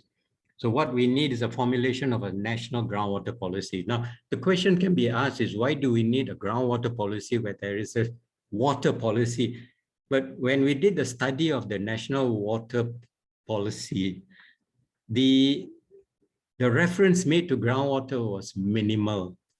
So it looked like as if as far as NRE, GPS at that time are concerned, groundwater played a very minimal role. So they did not take into consideration that groundwater should be also considered, and therefore sub-policies need to be developed. So hopefully the new policy being revised by CASA will look into coming with it. Otherwise, JMG has to come up with its own groundwater policy. Now, once you have a groundwater policy, there should be also a groundwater law.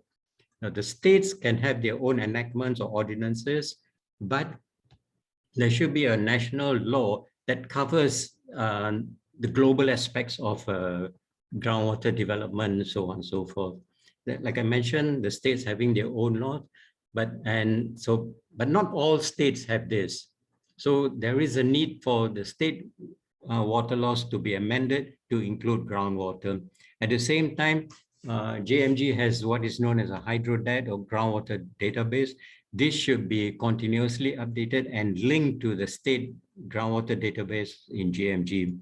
And then there is a need to also continuously strengthen the National Groundwater Research Center in Nahrim, and with close collaboration with JMG. At the same time, we need to develop groundwater action plans, including preparing basin-based water budgets down to the river basin level of the 889 river basin. Now, water budgets, I don't mean the dollars and cents, but the water balance study kind of studies that need to be done.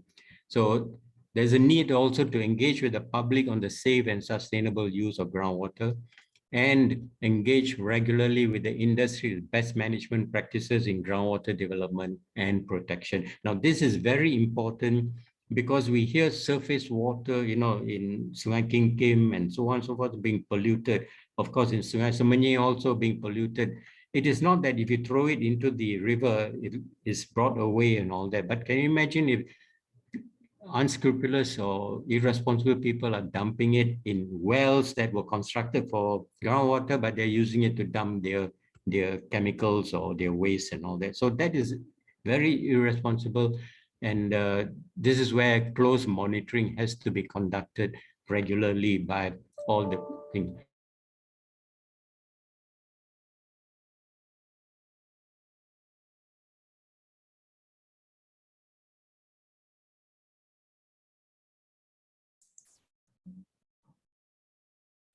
I think we lost the logo. Is there any hiccup? Mr. Yoga? I think we lost his connection. So we can try to wait for him to log back on. Engineer Kamalesan, I see you are connected, so I don't think it's an issue on the Zoom on our side. Unfortunately, we'll still have to wait for him to log back. Yeah, let's give a minute. Maybe while waiting for Mr. Loganathan, maybe some questions that we have here in the interest of time as well, that are related to Yang Berbahagia Datuk. Maybe can answer some of these questions first, Datuk, if you are okay. I'm okay, Mr. Kamal. Yes, okay. Maybe I just shoot some questions here, right? Okay, just now, Datuk, you mentioned on the treatment technology, there was a NR cavitation. So there's a question here, what is the NR in, the question is, what is NR? And I think it's the name of the person, and maybe his wife, R is a Ramzan. Okay, so thank you. Because they are doing cosmetic products, and they go into wastewater treatment, and now they go to water treatment. Okay. So that has been answered. The next question that we had just now was on with respect to river basin filtration. How would you handle the clogging issue? The clogging issue is what call this depends on on your efficiency in constructing the laterals. Mr. Logan is back there. Are you want to continue, Mr. Logan? Yes, Sorry, yes. sorry. I didn't realize that my my computer was not connected, you see, so it was using battery. Anyway, I was coming to the end of my presentation. So so in fact, can you see this? Mr. Loka, you need to Share. again. Yeah. Oh yeah, okay. To share it, huh? Okay.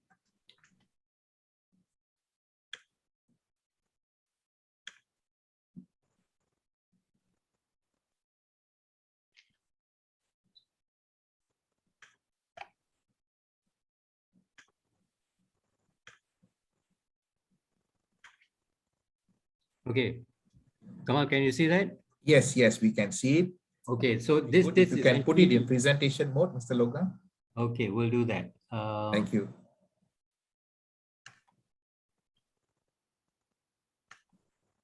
Okay, I apologize for that, but this essentially is my last slide also lah. So, like I said, when I started off with all these people saying groundwater should not be developed because of this, that, and the other. So it's a call to the naysayers. So please consult groundwater experts registered with the Board of Geologists. And it's like Datuk Azuhan and myself, we are registered with the Board of Geologists as professional geologists, or even those who are members of the Institute of Geology Malaysia before making inaccurate press statements. It may be good to portray your organization as being anti-groundwater and so on and so forth, but it does not serve the public positively in any way. So thank you very much. I apologize for the slight glitch just now. And so I'm pass over to Engineer Kamal. Thank you, Kamal.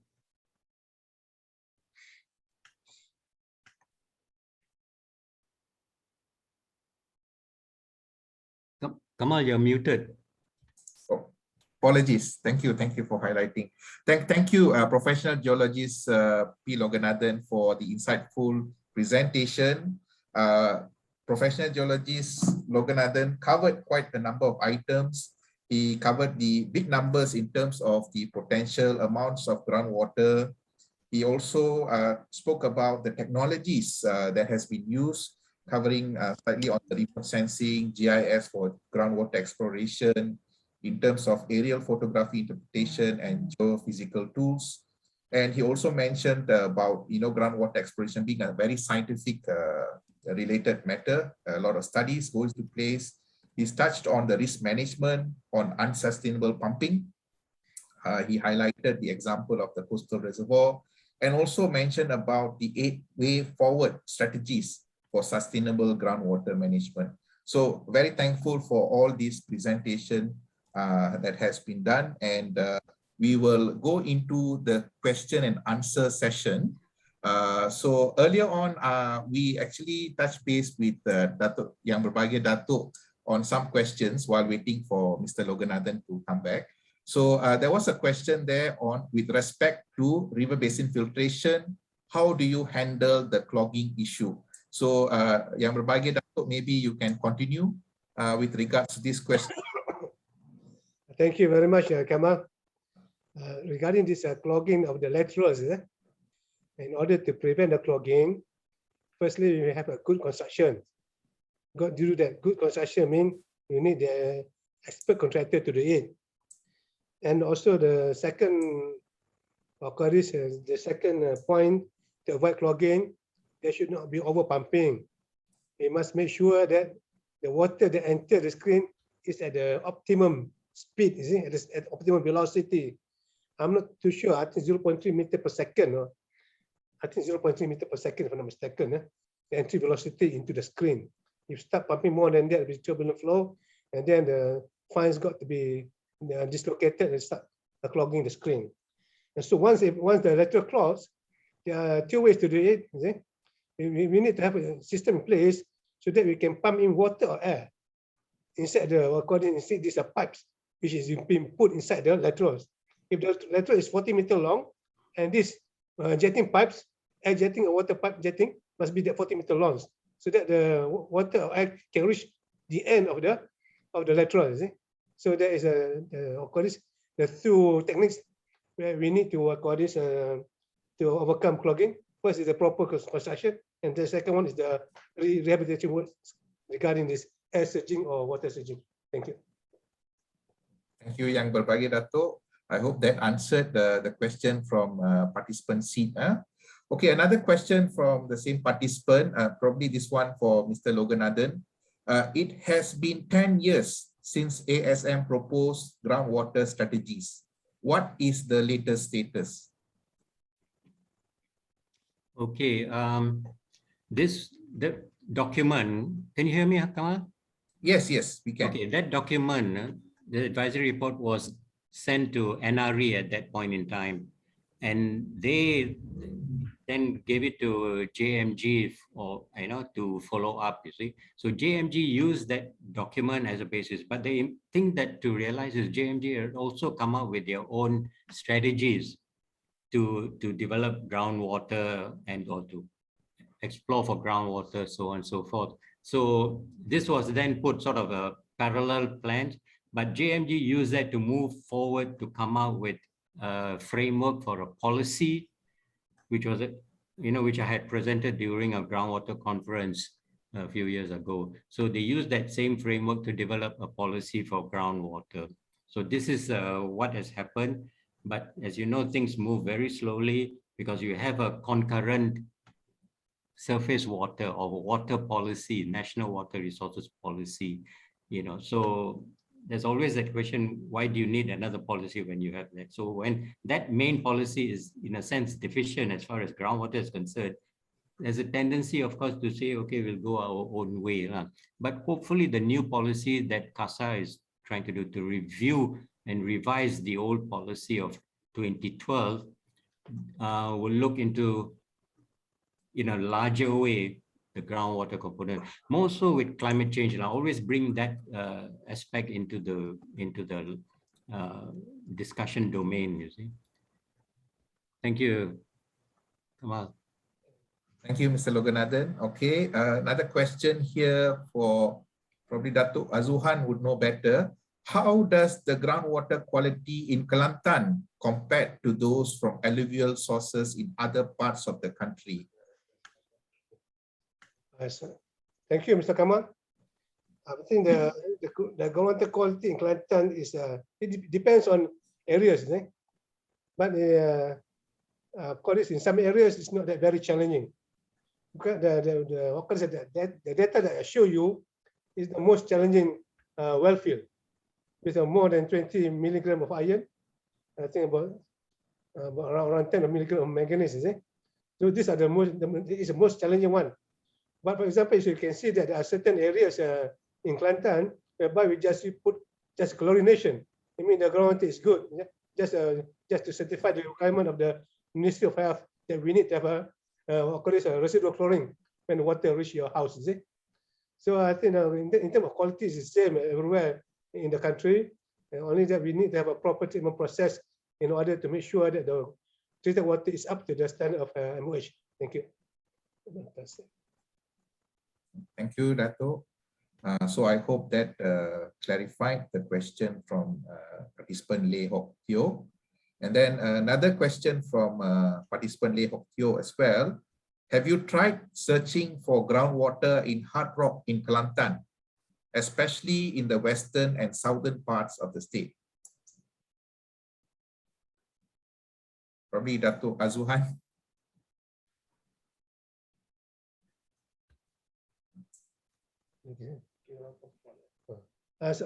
Sorry, Mr. Kamal, because I got a call from the YBS code just now. Anything? Oh, no worries, no worries. Okay.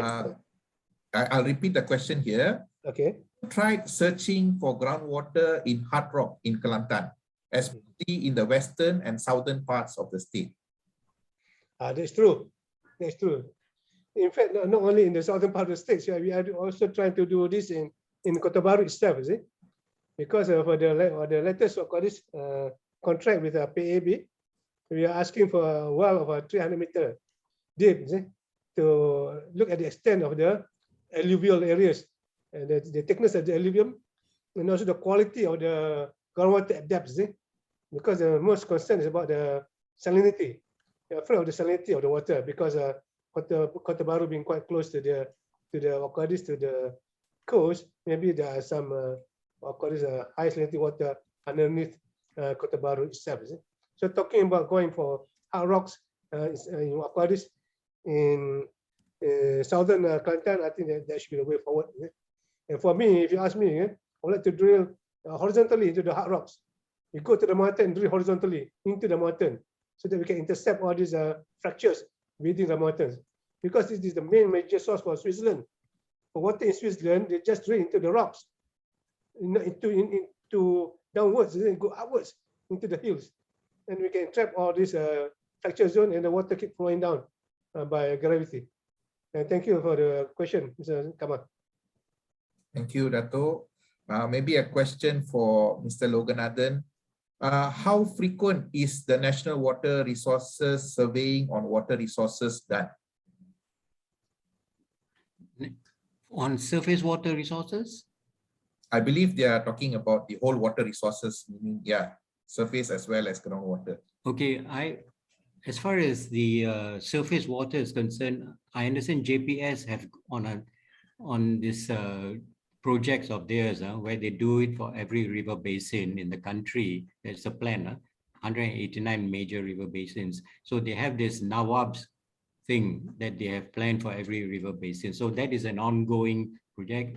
Additional funds will be requested for under the 12th Malaysia Plan. And because of that project about water sector transformation going to 2040, I suppose it will go on until at least the 15th Malaysia Plan. Similarly, JMG, because of this this plan from EPU going all the way to 2040, they have also now moved forward and quite aggressively asking for funds to do various studies, including airborne surveys, so on and so forth, and geophysical surveys on the ground itself, you see. So going forward to 2040s, as far as they are concerned, they want to do the mapping of every state in the country and have a hydrogeological map, which is updated from what I had shown you earlier to show really where the groundwater resources are. You see, so that is what they are planning, both surface water GPS and groundwater JMG. Okay, thank you, Mr. Loganathan. Maybe one more question from participant Azrul Normi Idris. Do you have a projection for salt water to enter the fresh water in 20 or 50 years' time? Okay, as far as groundwater is concerned, there is no projection. The reason is this, because we are trying to avoid that sort of intrusion, minimize it. Now, the best people who are doing it is actually AKSB. They're doing a fantastic job in Kelantan. And you never hear people saying, hey, or whatever terminology they use in Kelantan, using the Kecek Kelantan to say the water is salty. You have never heard of that complaint. So that is what we try to avoid, saline intrusion. So, but these studies need to be ongoing. If the water level rises or the sea level rises to a certain level, what is the sort of intrusion that can take place, and how do you avoid that intruding into the aquifers and all that? Is going to take place. You cannot, we cannot put, sink in walls and all that to prevent saline intrusion. It's a very expensive affair. So we try to minimize the intrusion by reducing pumping in those areas. Thank you, Mr. Loganathan. Maybe back to Yang Berbahagia, Datuk. Question from the same participant. How much of ozone is injected to the water and the holding contact time? Thank you for this, of course, technical questions. See? So I hope this participant could write to me so that I can pass over to my process engineer to answer it, because I dare not answer something which is beyond me, because his ozone is beyond my knowledge. I know that there's a certain amount of kilogram per hour, and also the contact time. It's a vertical setup or horizontal setup. It's beyond me. Thank you very much. Thank you, Datuk. So participant Azrul Normi Idris, just now Yang Berbahagia, Datuk did share his email address. So I hope you could drop him an email and he will help you with this Right? And then I continue again, Datuk, with the questions from participant Lei Hock Teo. Have you tried searching for groundwater in hard rock in Kelantan? Sorry, this was already answered just now. Sorry. With all the treatment required, what is the cost per meter cube of raw water to be treated compared with surface water? I'm talking about treatment cost. Now, of course, the treatment cost for surface for groundwater is about half the price, half the cost of the surface water treatment, because we need only to use the aerations and also just the filtration to remove the iron, manganese, and ammonia. But at the moment, I think because of the system that we use is quite elaborate. Because as I told you, we need to ask the right vendor to treat the groundwater so that we can have the best solutions. So we are moving forward. We are new players for water treatment in Kelantan. But the other thing that we need to address is the sludge problem. I think based on the developed economies, the sludge generated by groundwater treatment plant is very much lower in quantity compared to the sludge generated by the surface water treatment plant. And also based on the operation cost, if you go into the literature in the developed economies, it's a well established that groundwater operation is very much cheaper than surface water operations. As I mentioned by Mr. Logan, because the solution to our crisis is just under our feet. There's no need for us to go into the mountain to get the water. It's just under our feet. Thank you, Mr. Kamal, and to the person who asked the question. Thank you, Datuk. So to the participants, please keep the questions coming. Next question is to Mr. Loganathan. Will flooding affect groundwater abstraction? We have monsoon flooding. Yeah. Flooding will only affect it if it floods above the tube well, the height of the tube well, then the whole surface water floods will go into the tube well, you see. But normally these are avoided. And like I said, Kelantan is a classic example where you have practically yearly floods taking place. But maybe Datuk Azuhan can answer that more authoritatively, how it prevents surface water floods from going into the tube wells that are already there. Thank you, Mr. Logan, for this RBF system, which is close to the rivers, to make sure that all the caissons are raised significantly high, and all the electrical equipment, which cannot be underwater, is on high areas. You put it on high grounds. And also regarding floods, the thing that worries me is not, it's not worrying me on the operation of the groundwater system. It's more on the recharge, because with the floods, there's a lot of sediments carried by the floods. Once this sediment settle on the ground, it can clog all the pore spaces on the ground surface. It becomes less permeable. It's just like constructing roads or buildings. There's a problem which I'm really afraid of, because the sediment can clog the pores. And also there are many cases during the 2014 floods. For example, my uncle's duct wells in his house cannot be used because it's full of sediments, and the sediments is hardened. You got to bring a special tool to break the sediments. So they abandoned the duct well within the house compound because of full of sediments inside it. So my concern with the clogging of the sediment brought in by the floods, and reduce the recharge to the aquifers. Thank you. Thank you, Datuk. Okay, so there was also a question earlier from Ahmad Dahari. Is it possible to get the presentation material by the panelists? Yes, MyCDNet, we will post the presentation in the website upon getting the approvals from the speakers. So, and there were also comments earlier with regards to, agreeing with Dr. Azuhan. We have not seriously looked into deep hard rock aquifers, and I would like to suggest JMG seriously to look into this. Deep aquifers may alleviate many problems commonly associated with alluvial waters. It will also resolve water shortage in areas where sand aquifers not available. So any thoughts from the speakers on that? Comment from one of the participants? Okay. It's from Mr. Sid Champagne, isn't it? He's the expert on hard rocks aquifers.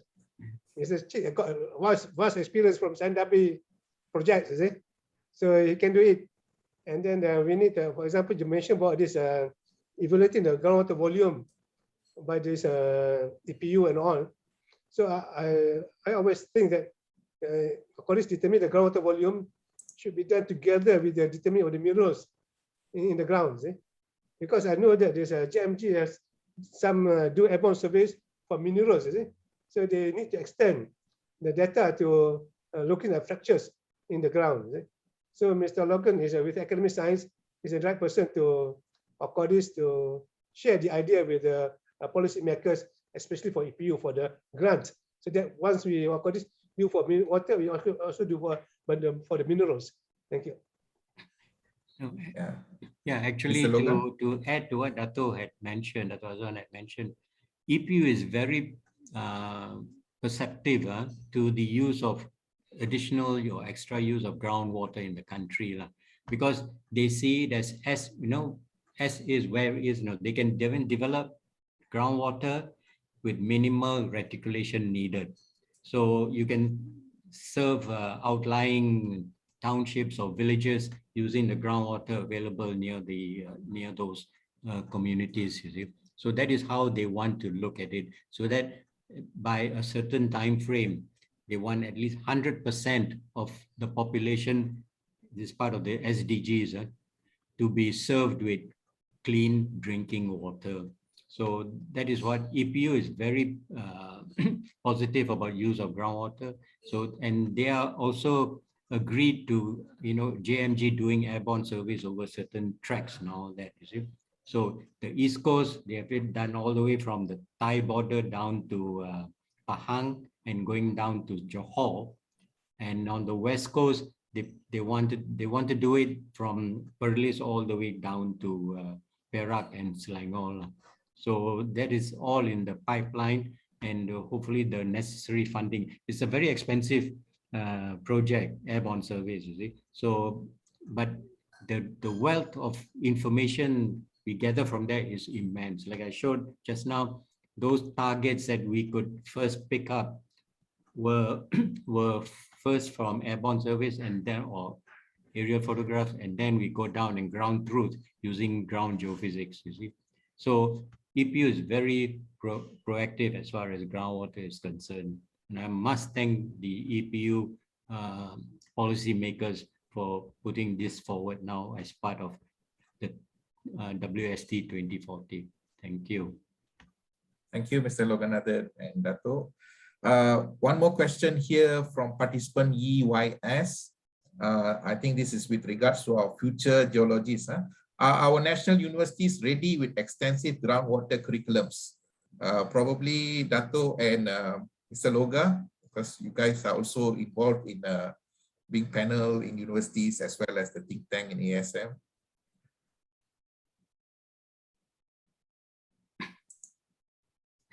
Actually, there was it's a good question, because there was a paper being circulated in our group, a WhatsApp group, where in the West, the universities are dropping geoscience curriculum because they say there is no interest from the students, because a lot of them are going forward into AI and IR 4.0 and 5.0 and all that. So the basic type of information, geoscience or mineral exploration, all that they are not interested.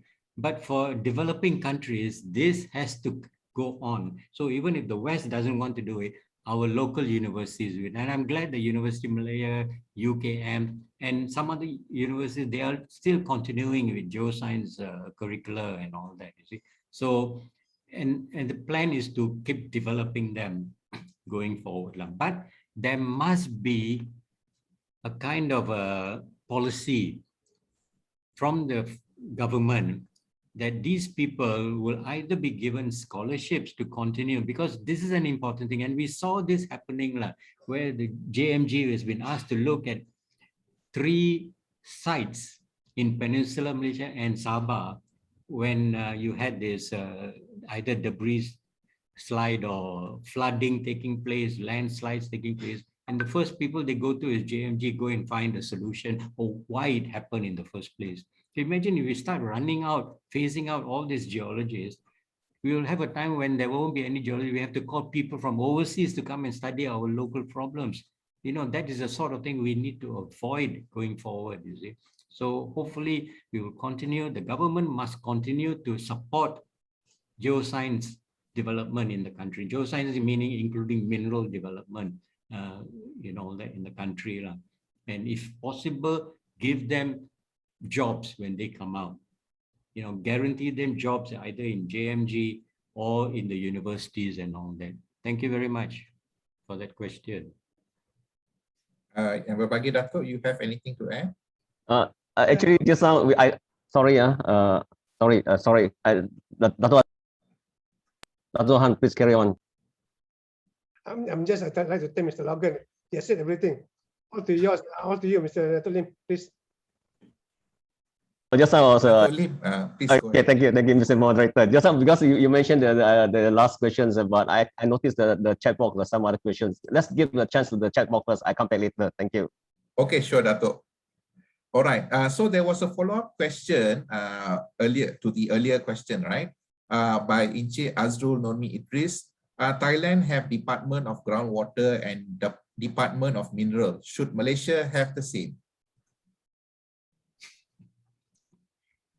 Okay, in Malaysia, they, you know, the reason is this. In Thailand, they were using excessively their groundwater resource. The same in India and all that. But in Malaysia, we are using something like less than 5% only of our groundwater wealth in the country. So there's no need to have a separate agency. So JMG is doing both mineral as well as groundwater and other aspects of geoscience in the country, you see. So I think for now, this is sufficient. That's my personal view. Datuk, you have anything to add? I have nothing to add. The only problem here in our country, sorry to say, because I asked this question to my friends, why is your ministry not putting groundwater on your slide? Oh, groundwater is somebody else in the jurisdiction. So silly, isn't it? I'm so sorry to say this. It's not within the ministry jurisdiction, it's another ministry in their jurisdiction. That's why they don't address groundwater in their slides, in the presentation. I think we need to be open here. When we do this integrated water management, it must cover everything, not just water on the ground. Must be water in the ground as well as clean water, dirty water. And for example, Singapore now, they are going for the 5th steps. Yeah, the 5th step. The first step is maybe local water resources. The second step maybe water from Johor. The third step is desalination, and the 4th step is recycling, and the 5th step is groundwater. You know, but here in Malaysia, we are expecting other states to protect your catchment so that we can have water. Is that fair? I'm so sorry. I'm going to do into politics now. Datuk Lim. I better not go. Okay, sorry. Thank you very much. Thank you, Dato' Azuhan. Okay, we have another question here from Dr. Kalitasan. Dear Dr. Azuhan and Mr. Loga, can you share your thoughts on magmatic water, juvenile water? Thank you. Magmatic water, or in brackets, juvenile water. Yeah, I pass over to Mr. Loga. This is geology. This is very old water. No, water. Yeah, but this is this fellow you pandai also Azuhan main tai chi. But I'm not clear about the question. What about juvenile water? You mean is it tappable or what? And so on and so forth. Juvenile water meaning what? Water that is younger than 25 years old or something like that? Because a lot of our groundwater is actually juvenile water. You know, it's very young water. I remember many years ago, the Nuclear Malaysia did aging using radioisotopes of the water in the Nasi or Kuala Lumpur. And they said it was essentially less than 25 years old. So I said, well, you all did so much of study to tell me that. I say, I can already tell you without that study. Semuanya, because it is basically rainwater, which is being immediately flushed towards the sea, flowing through Kuala Lumpur, Nasi, and so on and so forth, you see. So, but that essentially is it. So it is being tapped. Juvenile groundwater is being tapped in the country. Thank you. Let me share with you, Mr. Logan and Dr. Kalila. This magnetic water, when I look at the Wikipedia, it means magnetic water and general water is the same water. This aqueous phase in equivalent with minerals that have been dissolved by magma deep within the Earth's crust and is released to the atmosphere during volcanic eruptions. They're talking about this, Mr. Logan, and he's talking about deep-seated groundwater. I think there's no need for us to use a deep-seated groundwater at the moment. We just need to use develop groundwater at certain depths, maybe 300 meters or 400 meters. There's no need to go into the center of the earth for your groundwater, because that'd be very fiery water. Already. Okay, thank you. Okay, so I hope it answered Dr. Kali's question. There's another question here from participant seat. Dr. Azuhan, can you elaborate on groundwater models and if Kelantan use such models to manage environmental issues with respect to groundwater usage? As always said by my close friend, Mr. Nazan, only she will know Mr. Nazan. We in the groundwater, in the water circle would like to get the water, not the models. So sorry to say that groundwater models are being used only for EIA or Corris approval. So for AKSP itself, we do not use groundwater models as yet. But there are many of Corris people in the market trying to to convince to us or to share with us, in order to manage the groundwater in the state of Kelantan, we need to have models. So I believe we need models. But at the moment, as I mentioned to you, we only have 156 production wells compared to Denmark 10,000 wells, and compared to Seoul 12,000 or 13,000 wells in the city of Seoul. So I think at the moment there is no Corris, no need for models yet, but certainly a model will be very helpful, especially for modeling well fields. For example, how to space the wells from one another. Production wells, if they are too close, then their effectiveness will be reduced. And also how we're going to mix up between shallow production wells and deeper production wells.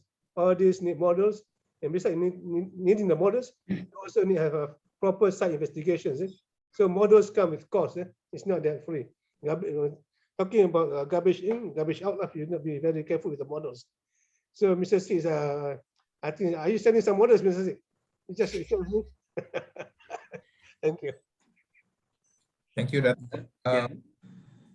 So sorry. Going back to what Dr. Kali had asked about that. So you see, I mean, he has given an explanation what he meant. So deep within the Earth's crust. Now, the cost of drilling one tube well down to about 100 to 150 or 200 meters is around about 20,000 to, 200,000 ringgit.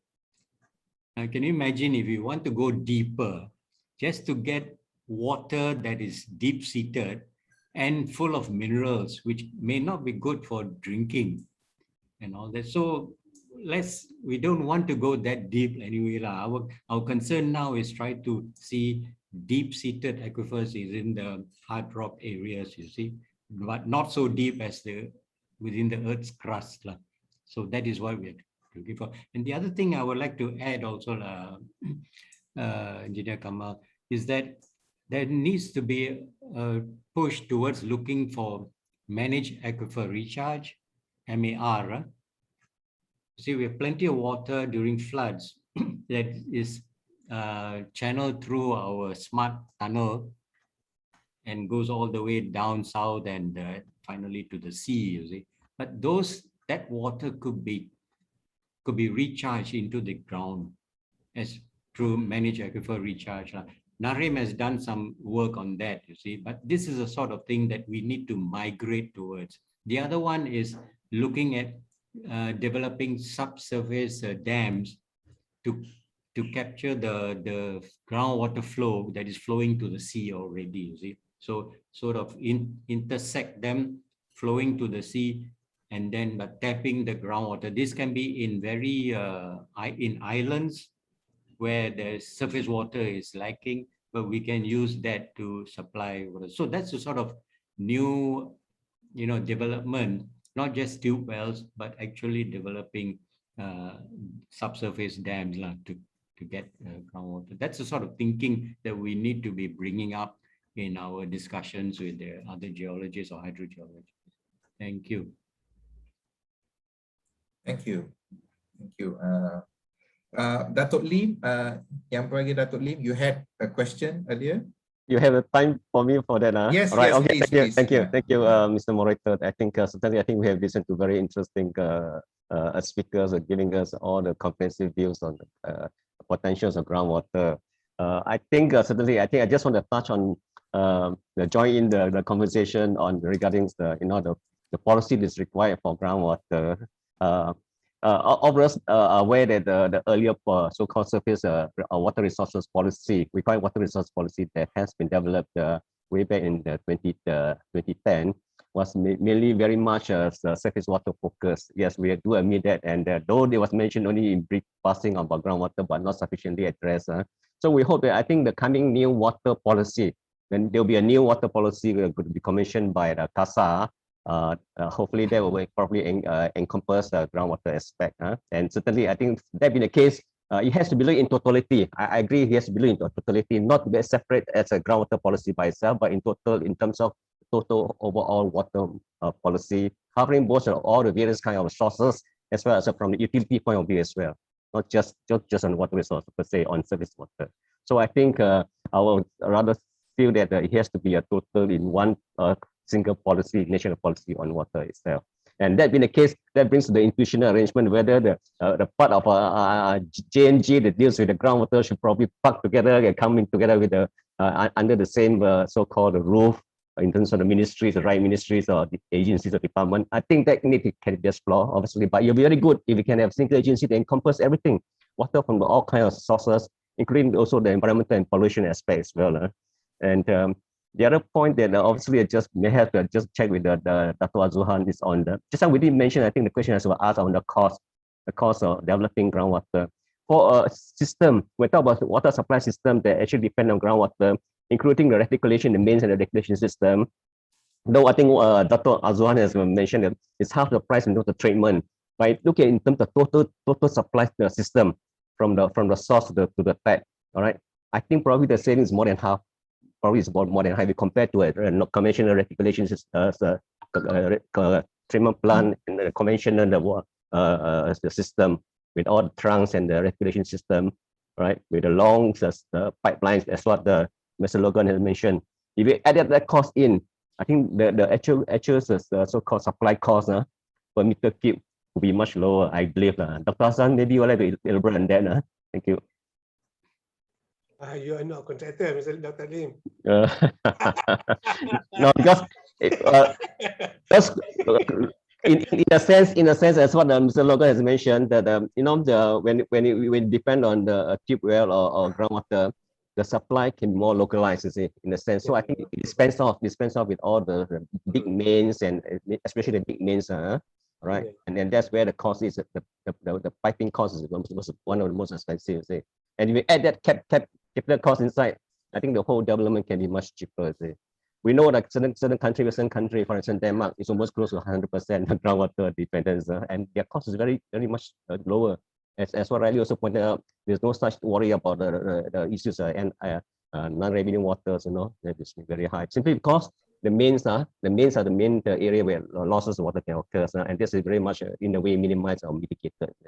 But overall, if you look at the whole system itself, it can be probably be much cheaper. That is on the system that's based on purely on groundwater. But I think my topic today, our topic today, which I purposely generated the phrase nicely, conjunctive use of water. In situation where obviously I think Kelantan has a case, Kelantan has all kinds of both scenario, purely groundwater per se system, and then conjunctive as well as what Dr. Azuhan mentioned. But in the case of conjunctive use itself, this is why I think we want to stress that the potential perhaps is there more than just for Kelantan. Elsewhere, probably even for elsewhere, other states they have water stress in Malaysia. I think perhaps would Dr. Azuhan or Mr. Logan want to add on from the experience in Kelantan? Can we probably spread the message to other states so that they have this so-called water stress problem? Thank you.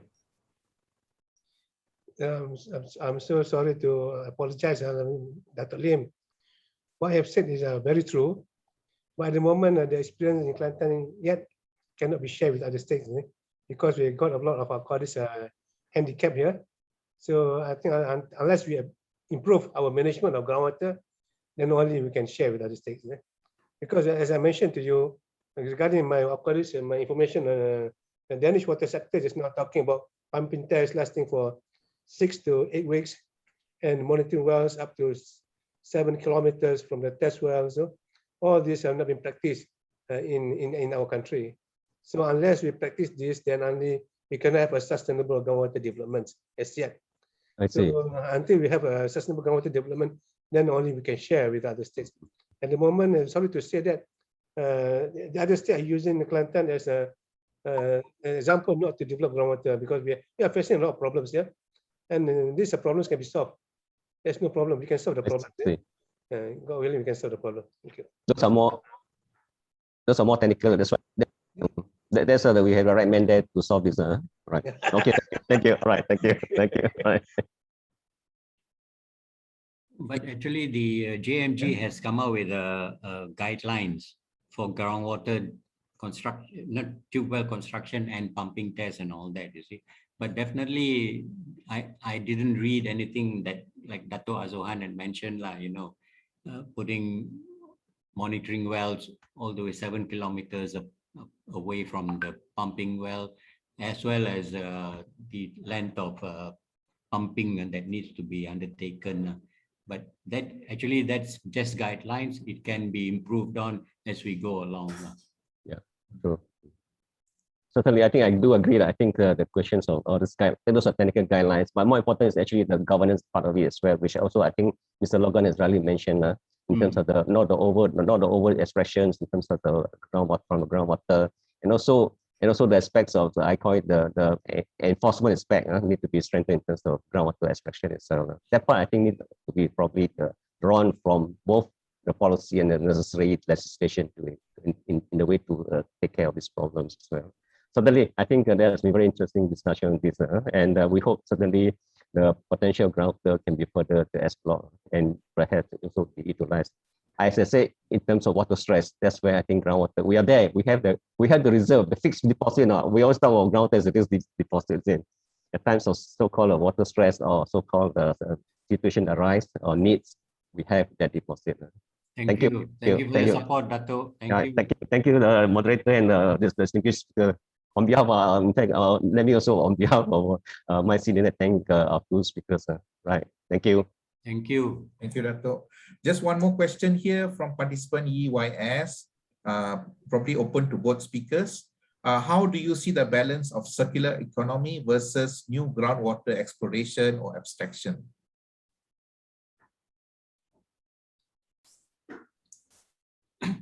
Okay, how does circular economy, how is that related to, can be more specific, related to groundwater?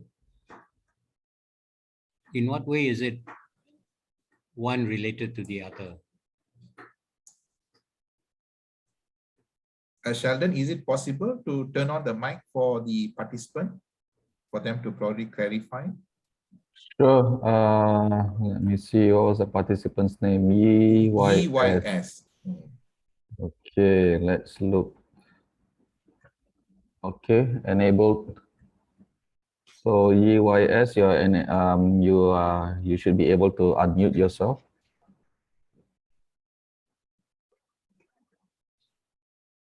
Or if there's a problem with the microphone, then can always add into the Q&A again for further clarification.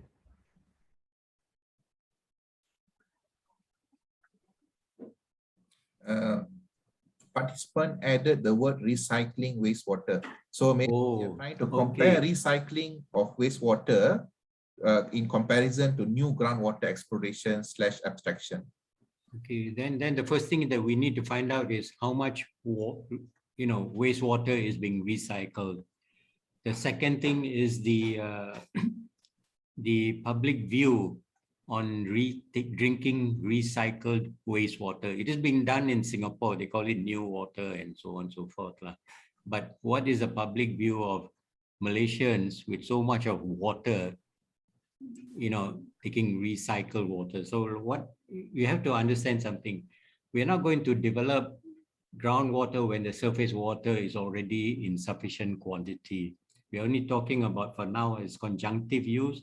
That means where there are communities in the outlying areas which need water supply, consider groundwater rather than piping long distances and all that. So we have yet to come to talking about using recycled water for drinking, for potable use. But IWK is already selling their treated water to industries for use in cooling the turbines or cooling the, for air condition and that sort of thing. So yeah, that's correct. that is being done rather than for potable use, you see.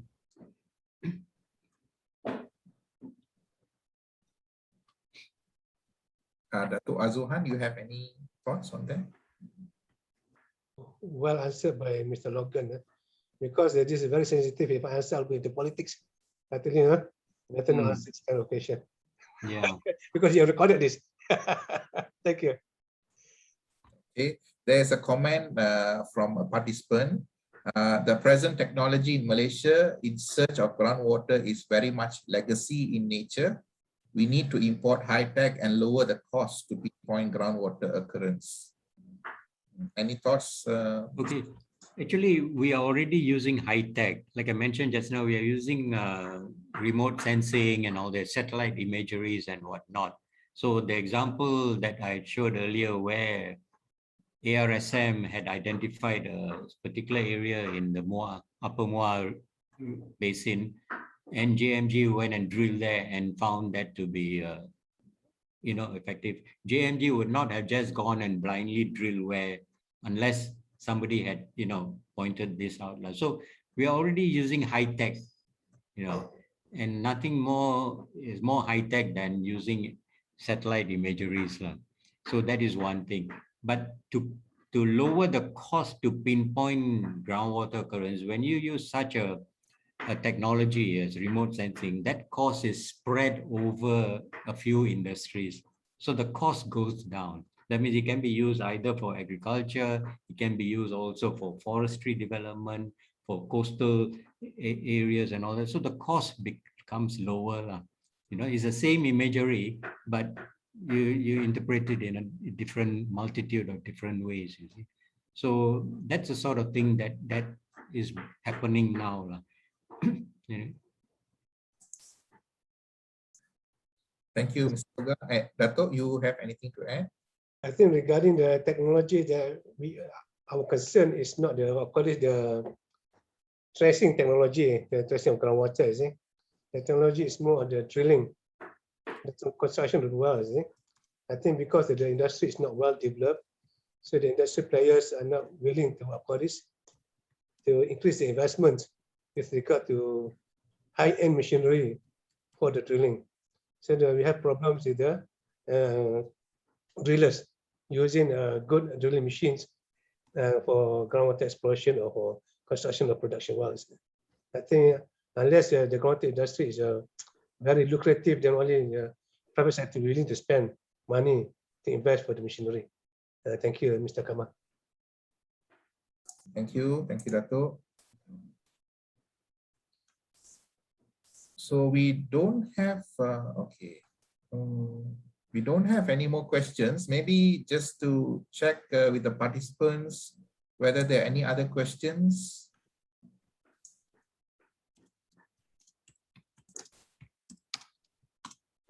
No, we don't.